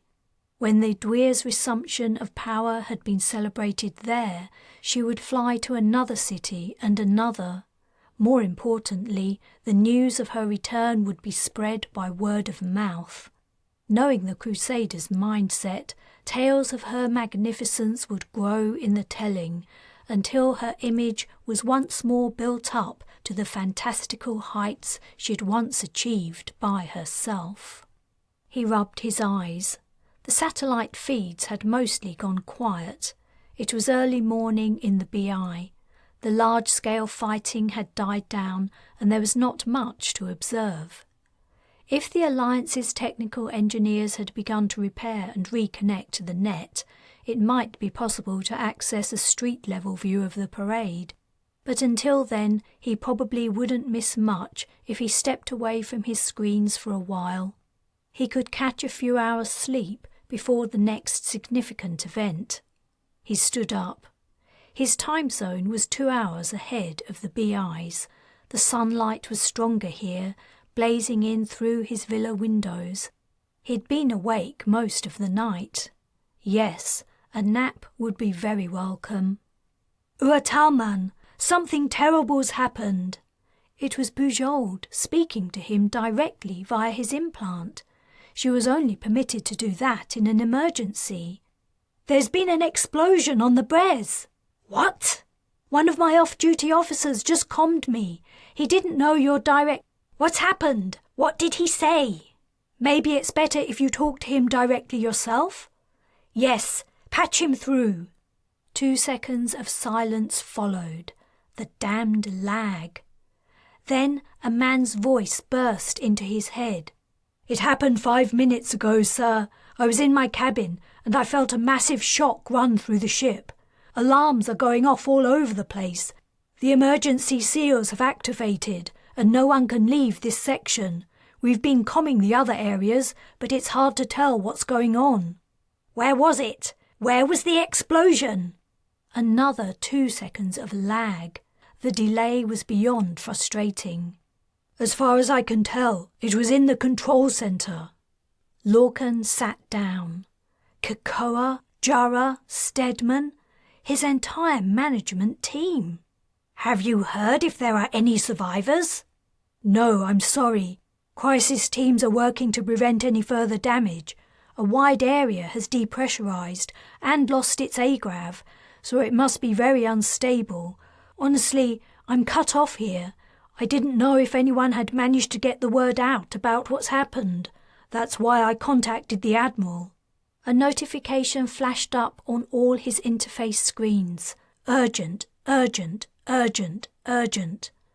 "Thank you." He didn't know the man's name. "Someone has finally seen fit to inform me directly."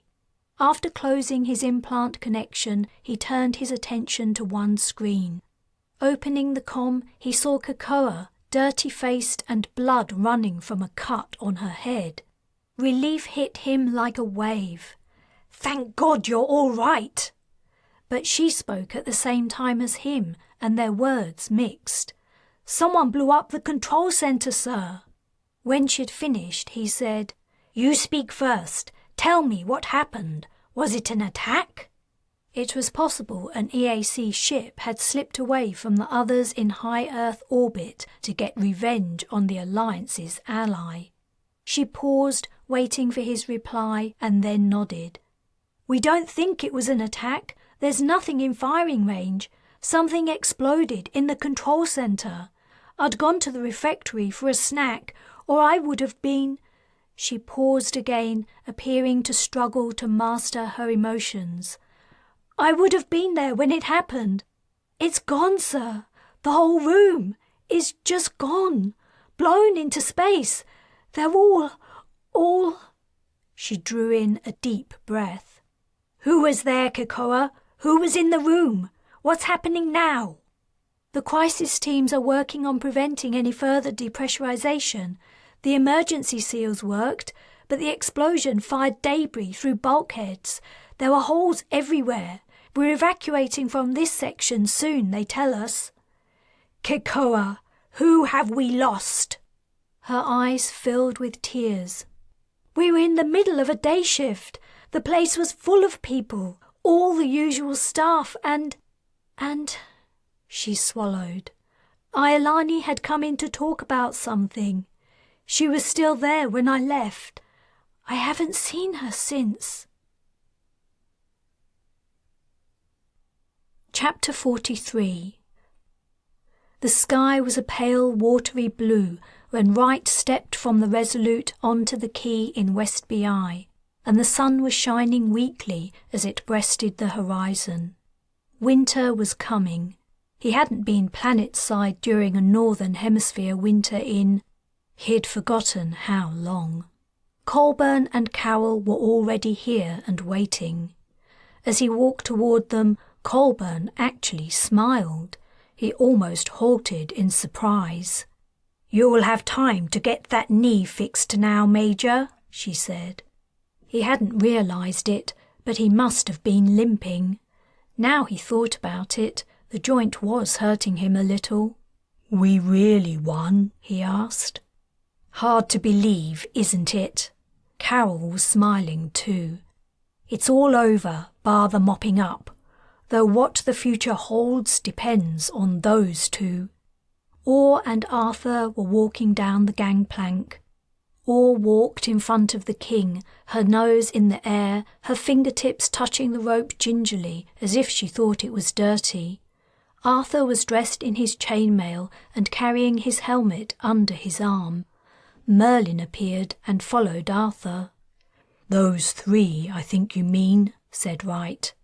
Here he would part company with the crew of the Resolute. Marines were waiting to be the VIP's escort to Cardiff. His boat would return to Oceania under Ford's temporary command, and he would fly out later to rejoin her. He was already looking forward to it. He liked working with the lieutenant, Abacha, and the rest of the crew, and the relaxed command suited his growing disenchantment with military life. There was a chance he might be able to get involved in the follow-up on the child trafficking ring he'd exposed. But for now, his earlier involvement in the Arthur saga meant the higher-ups thought it would be a good idea to accompany him across the country for the parades. Or perhaps Arthur had asked that he come along. He didn't really know. His lieutenant had appeared behind Merlin. He saluted the officers on the quay, and Wright thought he saw him give the barest of winks before disappearing into the bridge. "The heli's waiting," said Colburn. The military-style aircraft sat on the empty dock. Like all military vehicles, it was plain and bare, and it might even be blood-stained from carrying injured and dying troops. Orr would complain, but then she complained about everything.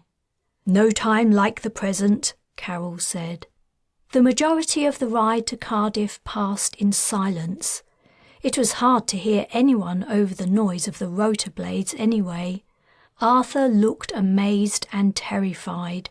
He'd probably never flown before. Merlin looked like he was finding everything very amusing. Orr scowled the entire journey. Wright marvelled at her ability to hold her face in the same expression for so long. When Colburn leaned toward her and bellowed, "You still remember your speech, don't you?" the Dwyer turned her head away and ignored her. The Brigadier gave Wright a look.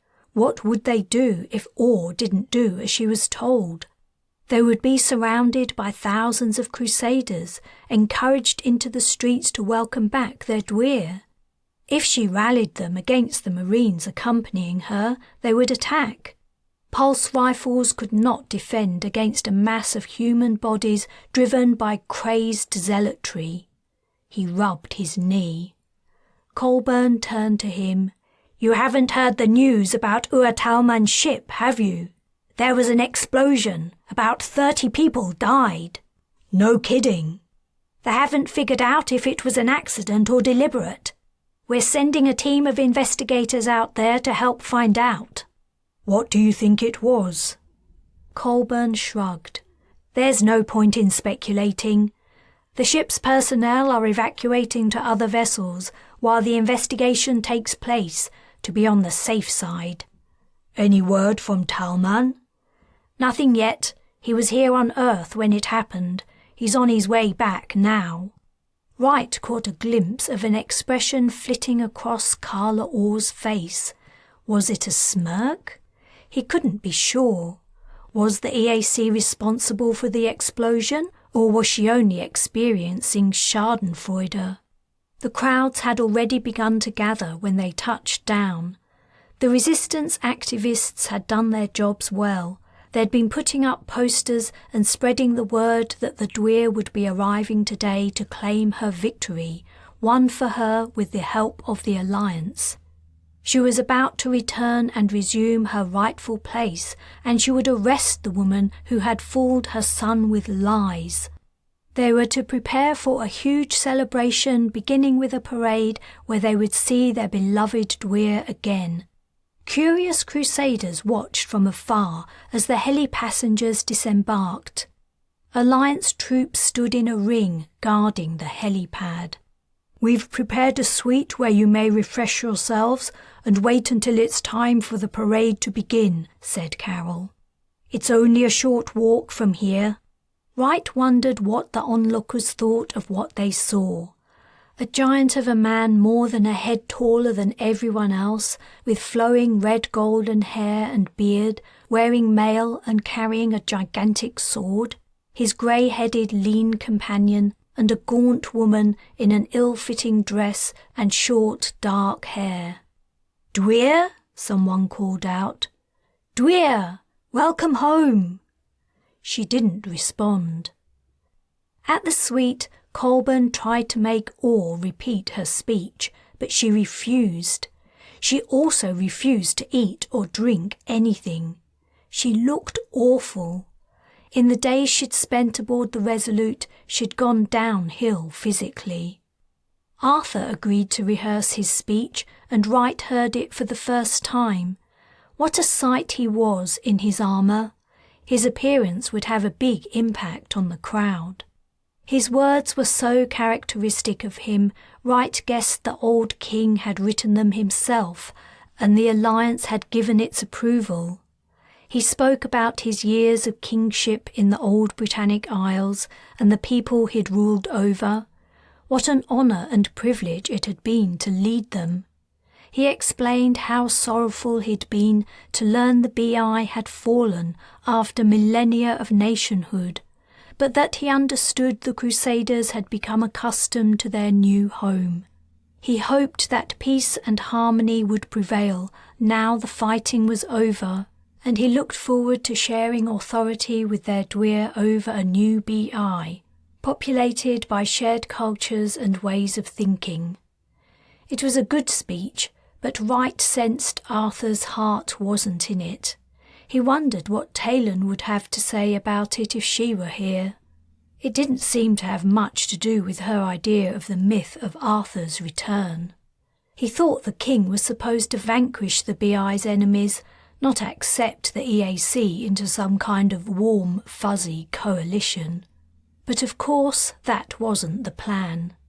Once things had calmed down, the Dwyer was supposed to begin encouraging her followers to return to the continent and eventually their homeland. At the same time, compulsory public education would be established all across Orr's realm. The cultists would be free to practice their customs, providing they were legal, but their children would be taught science, technology, and critical thinking. The intention was clear: a return to rationality and the continued progress of human civilization. Would it work? Wright didn't know. All he knew was he had to get through this day, and that his knee hurt. Carla hated everyone and everything. She almost wished the Alliance had left her in her mental prison, planning every last detail of her victory celebrations. Anything other than this fiasco, this lie, this humiliation. It might have been better to die under Arthur's sword than become a non-entity, nothing but a mouthpiece for the Alliance. They'd promised her the adulation of her people, but that was not her deepest need and desire. She wanted control. She wanted her followers to think the same way she did, to believe in the same things. She was being forced to go against all that, and she couldn't stomach it. She was also cold. No one had brought her any suitable clothing to wear. On that odious ship, they'd told her she was free to print whatever she wanted. As if she, the Dweer, would ever do anything so lowly. The fools had no concept of how to treat someone of her rank. And she'd actually been struck and manhandled. It beggared belief. Her sacred body had been assaulted, and no one would be punished for it. If this was how her life was to be from now on, she wasn't sure she wanted to live it. "It's time," Colburn announced. "Get ready to leave, everyone." The people in the room began to stand and stretch. Arthur picked up his sword and scabbard and fastened it around his waist. His mail clinked quietly as he moved. Carla's stomach turned at the thought he was supposed to be her consort. But she had to give the Alliance credit for the idea. The concept would appeal deeply to her people, especially when they saw him in his armour. Standing next to him she would look unimpressive, which was probably the intention. "Doesn't anyone have anything warm for me to wear?" she blurted, vexed beyond imagining by her cretinous companions. "If you're cold, you should have said something earlier," Colburn replied. "There's a blanket here on the sofa," said Major Wright, picking it up and handing it to her. "If that'll help." She snatched it and put it around her shoulders. "What a sight I must look!" "Let's go," said Colburn. An open-backed truck for the parade was waiting outside. The horrible Major helped her climb up onto it. Arthur and Merlin joined her, along with Wright and several armed soldiers. Colburn sat in the front with the driver, while the other officer, Carol, went somewhere else. More soldiers were to walk alongside and to the front and back of the truck to keep back the crowd. The area around the hotel had been cleared of people, but the next street was thronged. According to Colburn, the parade would proceed down the capital's main streets to the central plaza, where she and Arthur would give their speeches. The process would take about an hour in total. Then they would fly to the next city to repeat it this afternoon. At the sound of the surging crowd, her heart beat faster and blood began to flow into her cold extremities. Some of the old feelings returned: gratification, joy, delight. She would be loved once more. She would be adored. A shout went out. "She's coming!" Cheers erupted. But as the onlookers caught sight of her and Arthur, their yells died away. Their happy faces turned amazed, startled, and curious. Murmuring started up. She could guess what they were saying. That must be the consort the leaflets told us about. He looks strange, doesn't he? Is that a sword he's wearing? She raised her arms, eager to get the attention away from Arthur. "I am home," she cried. "I am back. Thank you for waiting for me, my people." But they didn't respond. The same occurred wherever the truck travelled. Ahead of them, the crowd cheered and yelled. Then, as soon as the people caught sight of her and Arthur, quiet confusion fell. They left behind streets of silent, gawping spectators. Word must have gone ahead of them, because by the time they reached the plaza, the cheering had stopped. Instead, a soft, expectant buzz greeted them. The truck moved slowly between the temporary railings, erected to keep the crowd back, until it reached the corner of the open space, where it stopped. It was time for her to give her speech. Yet even before she spoke, she knew the plan had begun to go terribly wrong. Chapter 44. It was stupid and kinda risky, but Taylan hadn't been able to resist attending the celebration of the return of Carla Orr. Fry had come along too, but not because he was overwhelmed with curiosity like her. He was here because he was drawn to the political stuff. In the days since they'd escaped from the castle, he'd explained at length about his ambition to convert the Alliance to a republic. He'd bored her out of her mind, in fact. It was like that with obsessive people when they got on their hobby horse. Squeezed into the crowd in the plaza, she was having second thoughts. She wasn't worried she might be recognised. All gazes were on the road, where the vehicle carrying the Dwyer and Arthur would approach.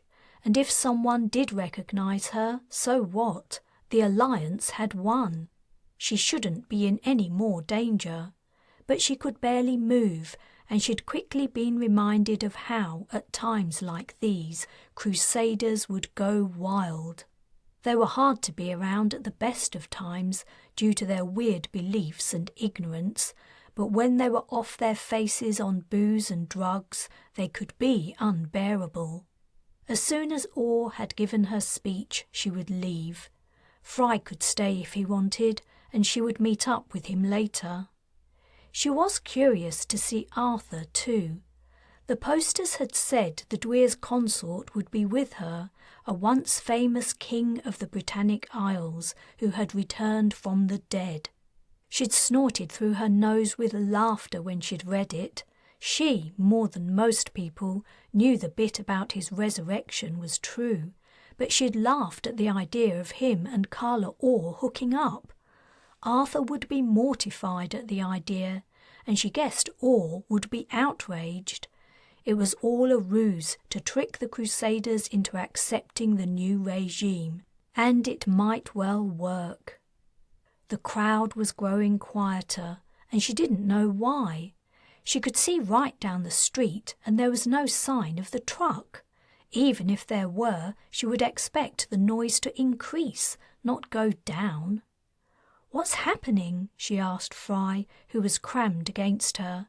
"Can you see anything?" He was half a head taller than her and might have a better view. "No, but I heard someone say something concerning. There seems to be a debate going on." When she started to pay attention to what people were quietly saying, she heard it too. Then the truck appeared, and the voices were quelled almost to silence. The whispers continued, but she couldn't make them out. Was it a respectful hush? She didn't think so. Marines were walking ahead of the truck and to each side. She suddenly thought of Wright and wondered what he was doing now. She hoped he hadn't been injured or killed in the battle. The truck pulled in front of her, and then it passed and she could see into the back. There was Arthur. He was dressed in his armour as he had been at the launch ceremony. That seemed an odd decision, given what he'd done there. And Merlin was with him too, standing a little behind and to one side. Right! What was he doing there? He must have become caught up in the business with Arthur again. At the front of all the figures stood a frail-looking woman with short, dark hair, wearing a knee-length dress and a blanket over her shoulders. That was Carla Orr. The whispers she had heard before the truck appeared made sense. The vehicle had reached the corner of the plaza. It stopped. Silence fell. Someone coughed. Orr's expression was hard to read. What was she waiting for? She lifted her arms and drew in a breath, but before she could speak, a shout came from the audience. "You're not the Dwyer?" She hesitated, arms in the air. She seemed to deflate a little, but then she inhaled another breath. "You're not our Dwyer! You're an imposter! What have you done with our Dwyer?" "She's dead!" another voice cried out. "She really is dead! The Alliance lied!" "I am Carla Orr," the woman thundered. "I am your Dwyer." "It makes sense," Fry whispered in Talon's ear. "Look at her. The ones who have seen her in real life are used to seeing her in all her regalia, and the ones who haven't don't have any vids or photos to go by. They have an image of what she should look like, and all isn't matching it. This is going to mean trouble." A figure climbed out of the front of the truck. Colburn. She said something to the Marines who had formed a line around the back of the vehicle and then beckoned Wright over. He leaned down to speak to her. Meanwhile, the crowd's angry protest continued. More of them were shouting, and there was additional pressure as people at the back pushed forward to get their voices heard. The barriers began to scrape over the pavement. Wright said something to Arthur. The king's head shook slightly as if he was disagreeing. Wright spoke to him again, and he gave a reluctant nod. He stepped in front of the Dwyer. Stillness descended once more. The intense interest in what this armoured man with his ancient weapon had to say was almost palpable. "Crusaders, if you do not wish to hear what your Dwyer has to say—" "That's not our Dwyer," came faintly from the crowd. "Perhaps you will listen to me." This will do it, thought Talon. There was something mesmerising about Arthur's speeches. You couldn't help listening and being moved by him. Maybe it was a power Merlin had given him, like he'd given him his imperviousness to harm. The Crusaders seemed prepared to hear him out. Of course they were. He looked like he'd stepped out of a fairy tale. She had to admit she had felt the same awe and fascination once. That was before she had learned more about the ancient king. Fry muttered, "Is that really?" "Yes, it is," she hissed. "How can it be? That's impossible." "It is him. It would take too long to explain. You'll have to take my word for it." "Remarkable. Well, I'm very interested to hear what he has to say." He was to be disappointed. At that moment, another voice in the crowd rang out, louder and more powerful than any other. "That is not Dwyer Carla Orr. You have been deceived." Taylan knew that voice. She swivelled her head to the right. Morgan Le Fay was marching down the street, her hand on Perrin's shoulder. "This is the true Dwyer, Carla Orr's son. His mother died, murdered by the Alliance. That woman is a fake." The calm Arthur had created broke. Hollers and yells rang out, shouting support for Perrin, while others argued they were wrong, that the real Dwyer stood on the truck. Colburn pointed at Morgan and mouthed a command Taylan couldn't hear over the noise.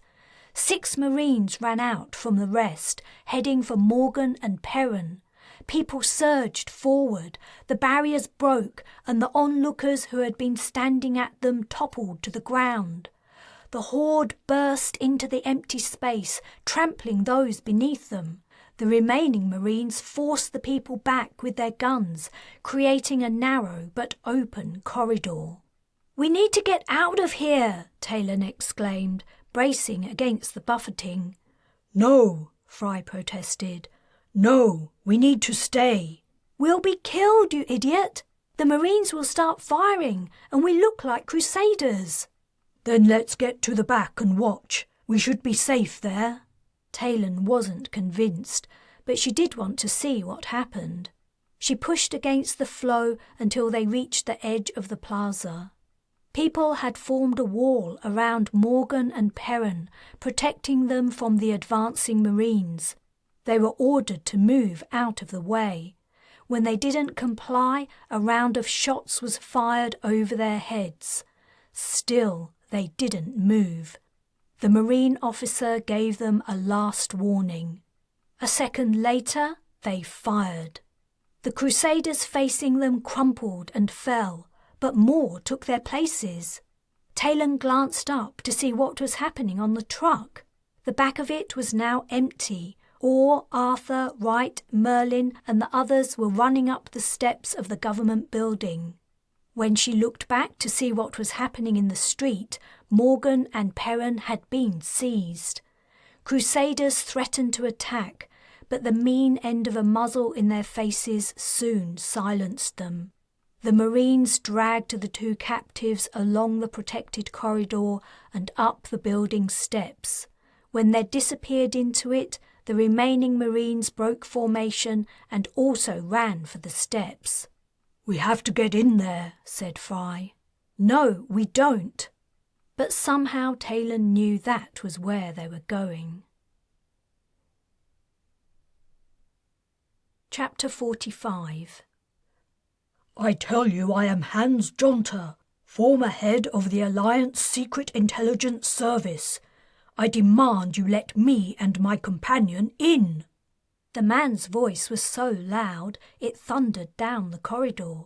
And it did sound familiar, though the likelihood of it actually belonging to Jonter was slim. Wright remembered him from Jamaica. He couldn't be here in the BI. He went in the direction of the voice. It would only take a second to deny the claim. He found two Marines were guarding a side door. When one of them noticed him approaching, she said, "It's just a Crusader spinning a story, sir." Of course it was. An odd story, to be sure, but then Crusaders were an odd people. "I understand," Wright replied.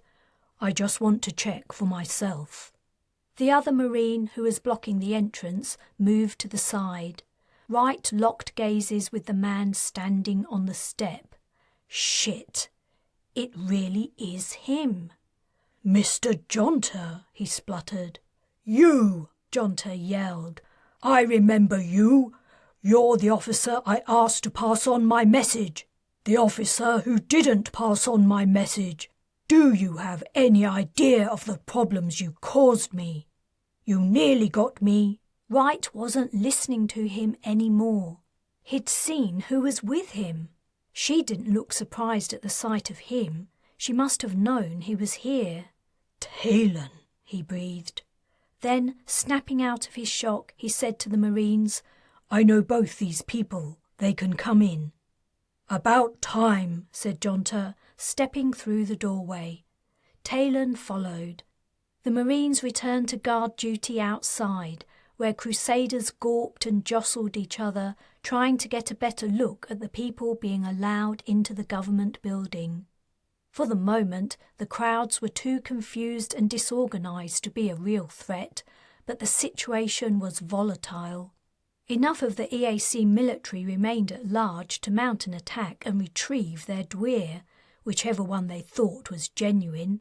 Colburn had commed for backup to ensure a safe passage out for everyone, including their two new prisoners, Morgan and the Kid. What a state of affairs! The Crusaders hadn't recognised Carla Orr. It had been a stupid mistake. They should have dressed her up in her costume. Arthur might have brought the crowd around, but the appearance of Perrin had put the kibosh on that. "Where is your commander?" Jonter demanded. "The highest-ranking officer here is Brigadier Colburn," he replied. "She's through there." Jonter stomped off in the direction he'd indicated, which left Wright and Taylan alone in the corridor. "What the hell are you wearing?" he asked. She was dressed in a weird Crusader get-up, an embroidered skirt torn up one side, frilly blouse, long sleeveless jacket and a flowery scarf. "You don't like it?" She laughed. "How's Boots?" He's fine. He had a little trouble, but he's okay now. And so is Abacha. Nothing bad has happened to him either." "Abacha? Are you back on the Valiant?" "No, He looked around for somewhere private to talk. Spotting a door, he walked over and opened it. The room had once been storage for cleaning equipment, but only a few items remained. "In here." When they were inside, he closed the door. Her eyebrows lifted. "This is cosy." "Taylan," he said, stepping closer to her. "I have something to tell you." "You have? What? Is it something about Arthur? He looked completely miserable up there on that truck. Has Merlin been digging his claws in even more than usual?" No, it's—" As he looked into her grey eyes, he had the sensation he was falling into them. She gazed back, unblinking. For several moments neither spoke. Slowly he leaned in. She tilted up her chin, closed her eyes, and then they were kissing. A shock of recognition hit him. It was her. He hadn't known he'd been looking for her, but he'd found her. That one person, not perfect, but the right one for him. She was in his arms, and his heart was hammering so hard he was sure she must feel it. "Major!" Colburn! She must have opened the door and he didn't hear it. Taylan drew away, and he turned to see the brigadier, furious, glaring at him. "In the entrance foyer, now!" She slammed the door. "Damn!" he exclaimed. "What's the matter?" Taylan asked. "I'm not a Marine anymore, remember? So you weren't caught what's-it? Kissing a civilian isn't a military crime, surely." "Yes, it is, if you're on duty, but it isn't only that. Colburn once just about accused me of giving you a discharge because we had a thing going on, and now she'll think she was right all along." "She thought that? Well, who cares? She's just a twisted, uptight bitch." "You don't understand." How could he explain to her? She'd never really understood the military. She'd never understood the need to be able to trust and rely on your fellows, to know they were being straight with you, that you were all following the same rules. She would never get how it bothered him that the brigadier thought he'd lied, that he'd let her down. "I have to go," he said, "but the reason I brought you in here was I wanted to tell you I think I might have found where your children were taken." "You have? Where? Tell me!" Her eyes were round with excitement and joy. "Are they okay? Did you see them?" "Taylan," he said gently, "I don't know what they look like, but I think they might have been taken to Australia."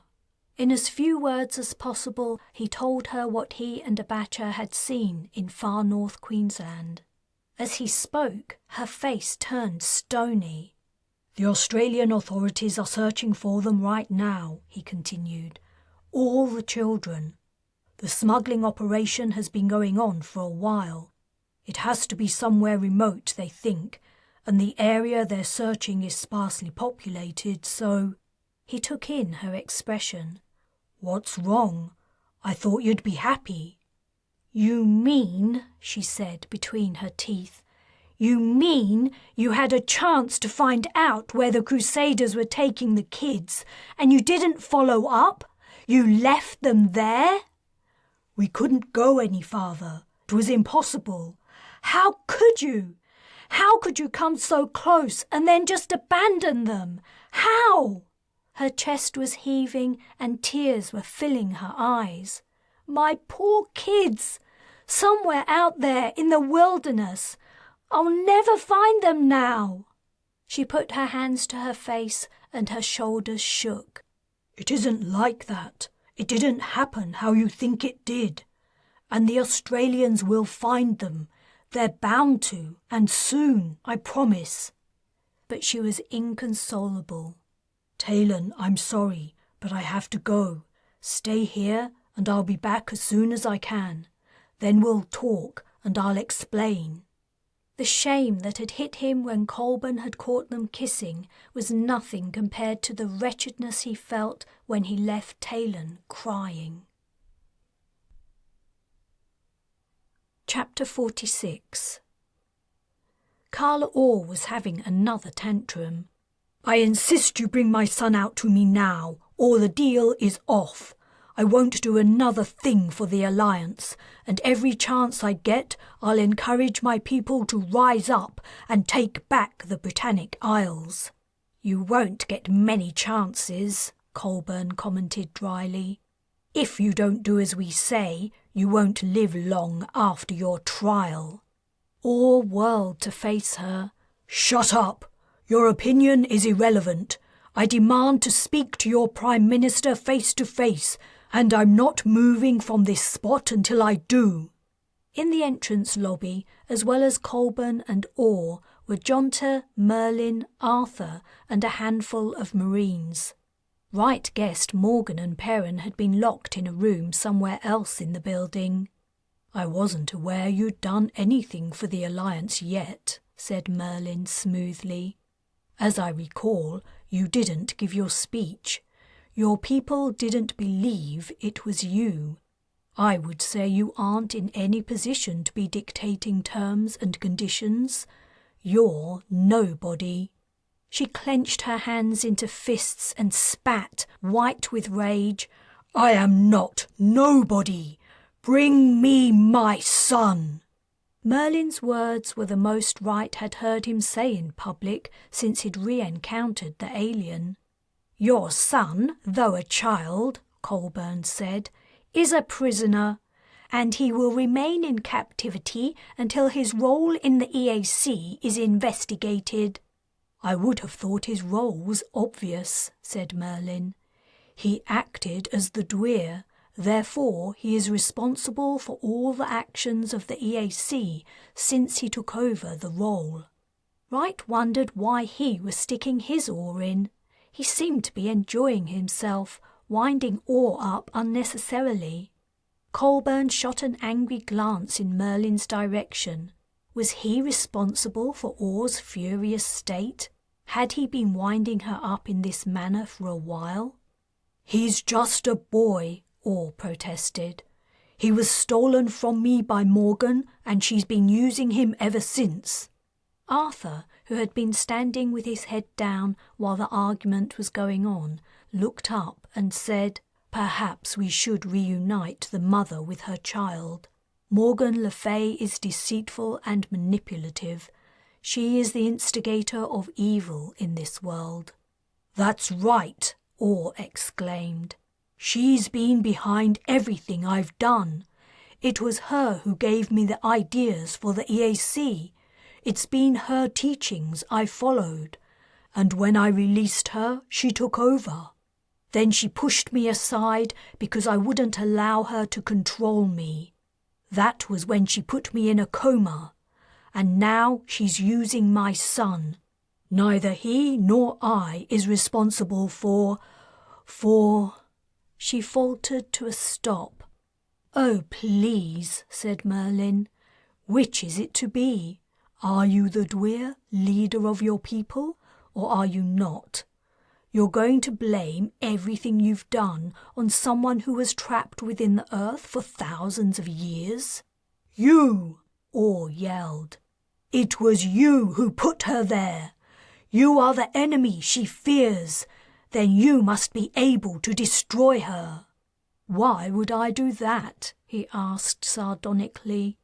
I am not judge or executioner here. According to Merlin, she's indestructible.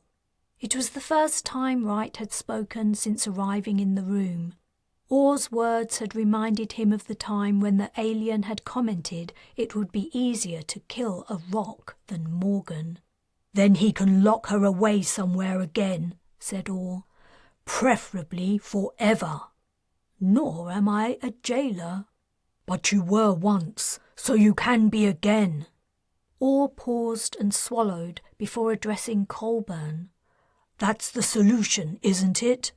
I agreed to share power with the Alliance over the Britannic Isles. My son is returned to me, and Morgan is imprisoned somewhere she can't turn into a vapour and escape. She can take the blame for everything that's happened. She is to blame. You wouldn't have to use deep, sealed underground chambers like Merlin did.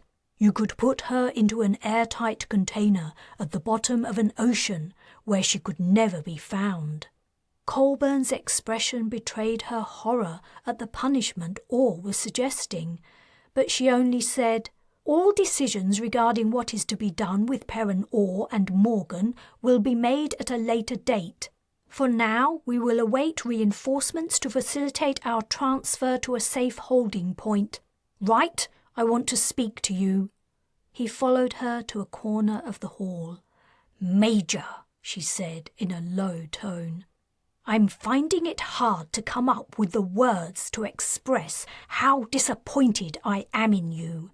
There was a time I deeply respected you as a fellow officer and would have happily trusted you with my life, but I'm sad to say that's no longer the case." He was about to interject when she went on, "To believe I was actually remorseful about your assignment to the Resolute.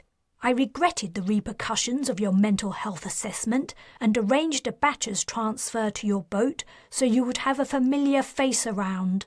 Then I recommended the Resolute for the mission to bring Carla Orr to the BI. And that disgusting scene in a broom cupboard is how you repay me." "My feelings for Taylan Ellis are not disgusting." He paused before adding, "Brigadier." Then he went on, "I know how it must look, but I can assure you it doesn't matter now. We have more important matters at hand than your dalliances." He was so angry he wanted to storm off, taking Talon with him and desert. It was only by the greatest effort of self-control he didn't. "Which important matters, ma'am?" Jonter joined them. "If I might say something?" "Go ahead," said Colburn. "Legally, you have to allow Carla Orr to see her son. He's a minor, and he's allowed a visit by a parent or guardian. If you keep them apart until, presumably, one or both of them are put on trial, it will be bad for the alliance image-wise. The world's media can do a lot with a mother and child story." "Do we care?" Colburn asked. "You should," Jonter replied. "Appearances count for a lot politically. If the BA is to reassert its dominance across the globe, it needs to appear fair and just." "I see what you mean," said Colburn. "And Arthur thinks they should be together too. He's been looking like someone stole his puppy for days. I think he's on the verge of abandoning the alliance entirely." Wright had to concede she was correct. The life seemed to have gone out of the king. He wasn't sure exactly what the problem was, except it had something to do with feeling the grip of Merlin's control over him. But it was clear he didn't care much about the affairs of this new world he'd found himself in. If he did decide to go off on his own, there wasn't anything anyone could do to stop him. He asked, "So you want to follow his suggestion just to keep him feeling involved?" "I do. But I need you to be on your toes, Wright. After everything that's gone on in Orr's relationship with her son, things could go wrong quickly." "You don't think she might try to kill him?" "I have no idea what she might do. The woman's a powder keg." Wright thought about Orr's attempt to kill Boots. Colburn's fears were justified. No one could guess what Orr might do, even to her own son. "I understand, Brigadier." She returned to the centre of the hall. "Mr. Jonter, the Major and I are in agreement with Arthur. We will allow Perrin to be with his mother." She ordered 2 Marines to fetch the boy, and Wright walked over to Orr. A tense silence stretched out as they waited. Wright was worried about Talon. He hoped she wouldn't leave. The boy's light, quick footsteps sounded from the corridor, accompanied by the heavy tread of the 2 Marines. When he entered the hall, he raced across it into his mother's arms. "You're alive, Mummy! You really are alive!" "I am. Morgan lied to you, darling. She's a big liar who wanted to take you away from me." As they hugged, Perrin continued, "I did a great thing, Mummy. Do you want to hear about it?" "Of course I do. What did you do?" "I blew up Talman's ship." "You what?" Or glanced nervously around her. "Tell me about it later." But the boy continued, "You remember the plans I memorized when I visited it? Well, I told Morgan about them and—" "Not now, Perrin. Later." "She arranged for someone to—" "Stop talking." She grabbed his shoulders and shook them. "It was a good plan," Perrin protested, "and it worked." "Be silent!" She slapped his cheek. "Now that's no way to speak to a child," admonished Morgan, strolling into the room. "What's she doing here?" Colburn thundered. She jabbed a finger at a Marine. "You, take her back to her room." Morgan laughed. "As if any of your men or women could make me do anything against my will. I was only waiting for an opportune moment to join you all." The Marine strode over to her, but when he was a couple of meters away, he halted before turning to Colburn and asking in a confused tone, "What was my order, ma'am?" "Take that woman to her room." "Yes, ma'am, Sorry, could you repeat that?" "They can't touch her," said Carla. "They can't do anything to her. I've tried. She scrambles their minds as soon as they come near. Only he can hurt her."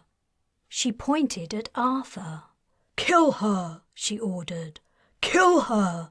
That's what you're here to do." "Not at all," said Merlin. "He's here to kill you." Orr flinched. "But he hasn't tried."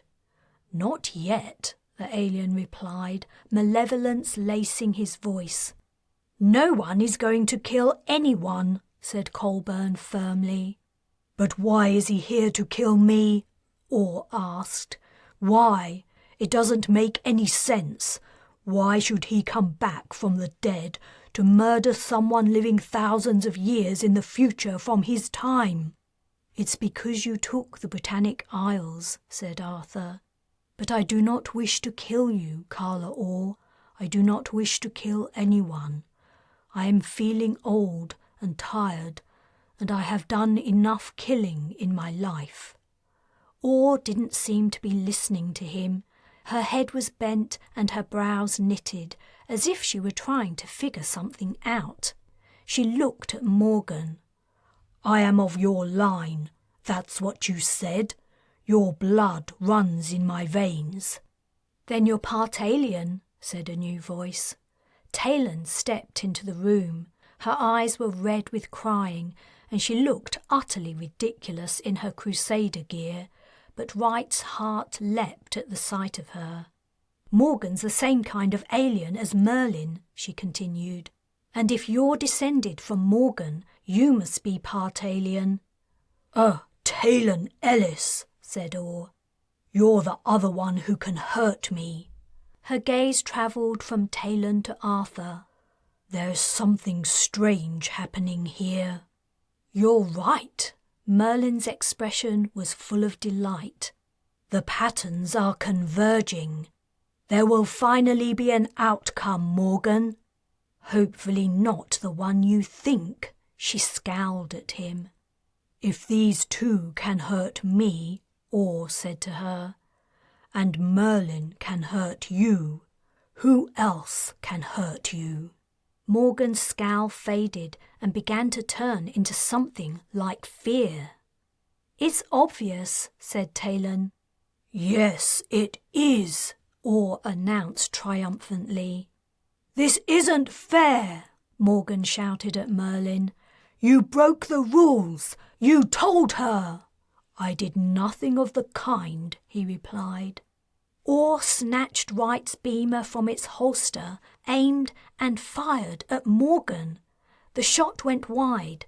Before Wright could stop her, she fired again. This time she scored a hit, but Morgan had already begun to dissolve into black mist. The pulse round passed through her, and though she grimaced in pain, there was no blood or sign of damage. "Merlin, you cheated," said Morgan, her voice growing faint. "I'm taking this to the adjudicator, and I'm making a formal complaint." The alien only smiled smugly. What had been Morgan Le Fay was now only a vapour, rapidly fading from sight. "What just happened?" Jonta asked. "It was a game," said Arthur grimly. "They were playing a game with us." He faced Merlin. "All the murdering I did, all the sin I committed, it was a diversion for you. We are an amusement." "Now then, my old friend," Merlin replied, reaching out to touch the man's arm. "You had a good life, a charmed life, some might say. You were a great king, worshipped and adored by many, and you set a great example. Your name was remembered over millennia, an inspiration to those who love valor and honor. How many of us died and suffered to give you pleasure?" asked Arthur. Things about Merlin that had puzzled and annoyed Wright were suddenly making sense. "What happened to the Fearless?" he asked. "Was that you?" "Not directly," Merlin replied. "That was my handicap at the beginning of this round." "Imposed by who?" asked Taylan. "I'm not going to explain the whole game to you. That would be tiresome. This round is over, and I must be going. I'll be back at some point." He smirked. "No!" Arthur yelled. "You cannot go unpunished. If Carla Orr could hurt Morgan, that means—" He drew his sword from his scabbard. Merlin backed away. The edges of him were beginning to dissolve. "Stop!" Arthur whirled his blade in a wide arc. "Someone stop him!" Merlin cried. He screamed, but his scream was cut short when Excalibur sliced through his neck. A fountain of blood erupted from it, and his head hit the floor with a dull thud. His unseeing eyes glazed over, and his tongue lolled while his body gave a convulsive twitch. But the vaporizing process continued. Within 2 or 3 seconds, every part of him had dissolved to nothingness, even his spilled blood.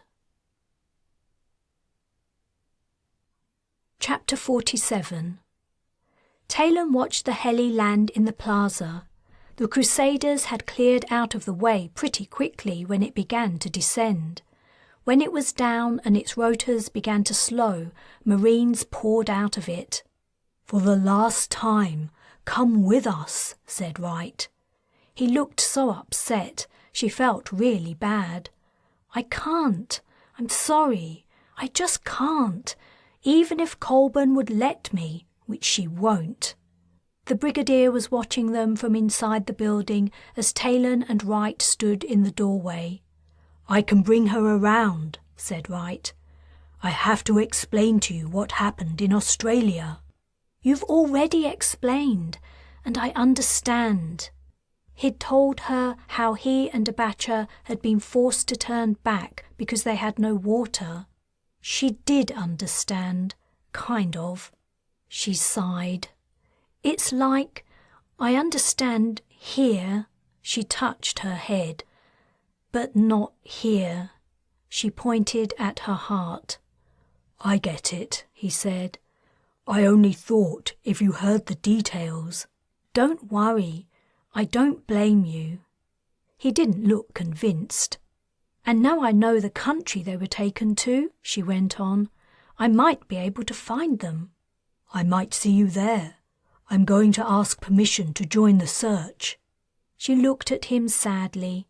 He could have said he would resign and join her, but the military would always come first with Major Wright. "Do you honestly think you'll get it?" "I don't see why not. I was the one who uncovered the trafficking. It would make sense for me to be involved." "What about Merlin and Morgan and the rest of the aliens out there playing with our lives? None of the world powers will tolerate this situation we're in. Not the Antarctic Project for sure. Talman has to factor hostile extraterrestrials into his plan now, and the Alliance and EAC will want to prevent us from becoming part of another game. I suppose so, said Wright. But what does that have to do with me? Time to move out, Major, said Colburn, approaching them. Marines were escorting Carla Orr and her son out of the hall. I'll be there in a moment, he replied. Colburn glared at them as she passed by. Taylan felt like poking her tongue out. When the Brigadier was out of earshot, she said, "They're going to ask you to be part of the team who finds out who these aliens are. Arthur, too, as he's one of the few people who can hurt them." He grimaced. Yes, you could be right. But what about you? You've also been caught up in this thing from the beginning. The Alliance will ask you too. They can ask, but I'm not a Marine, remember? There's no way I'm going to stop looking for my kids. No, but you're part of the pattern, as Merlin would say, and so are others. Excuse me, please, said Hans Jonter. They moved out of his way, but before he left, he said, "It was good knowing you, Taylan Ellis. I don't think I've ever thanked you for saving my life." "You're welcome," she replied, "though, to be fair, I don't think your life would have been in danger if it hadn't been for my big mouth." "There is that." Jonter smiled. "Nevertheless, thank you. Perhaps our paths will cross again one day." "Maybe, Joseph Fry." Jonter walked out. "Joseph Fry?" Wright asked. "No, don't tell me. I have to go now." Everyone who would travel on the heli had boarded. "Major!" Colburn bellowed. "Yes, you'd better," Taylan said, "or you're going to be in trouble." "I'm already in trouble. And you know what? I don't care." She chuckled. "There's hope for you yet." "Come here." He gently pulled her inside the building out of sight of the heli. "You're sure you don't blame me for turning back in the desert?" "No, it just makes me sad." He looked relieved. "I don't want you to be sad." "I know." She pulled him close. They kissed. "Major!" Colburn's strained tones floated through the open door. The end. This has been The Resolute, Star Legend Book 4, written and narrated by J.J. Green. Talon and Wright's story continues in The Dauntless, Star Legend Book 5. For more J.J. Green books, visit jjgreenauthor.com.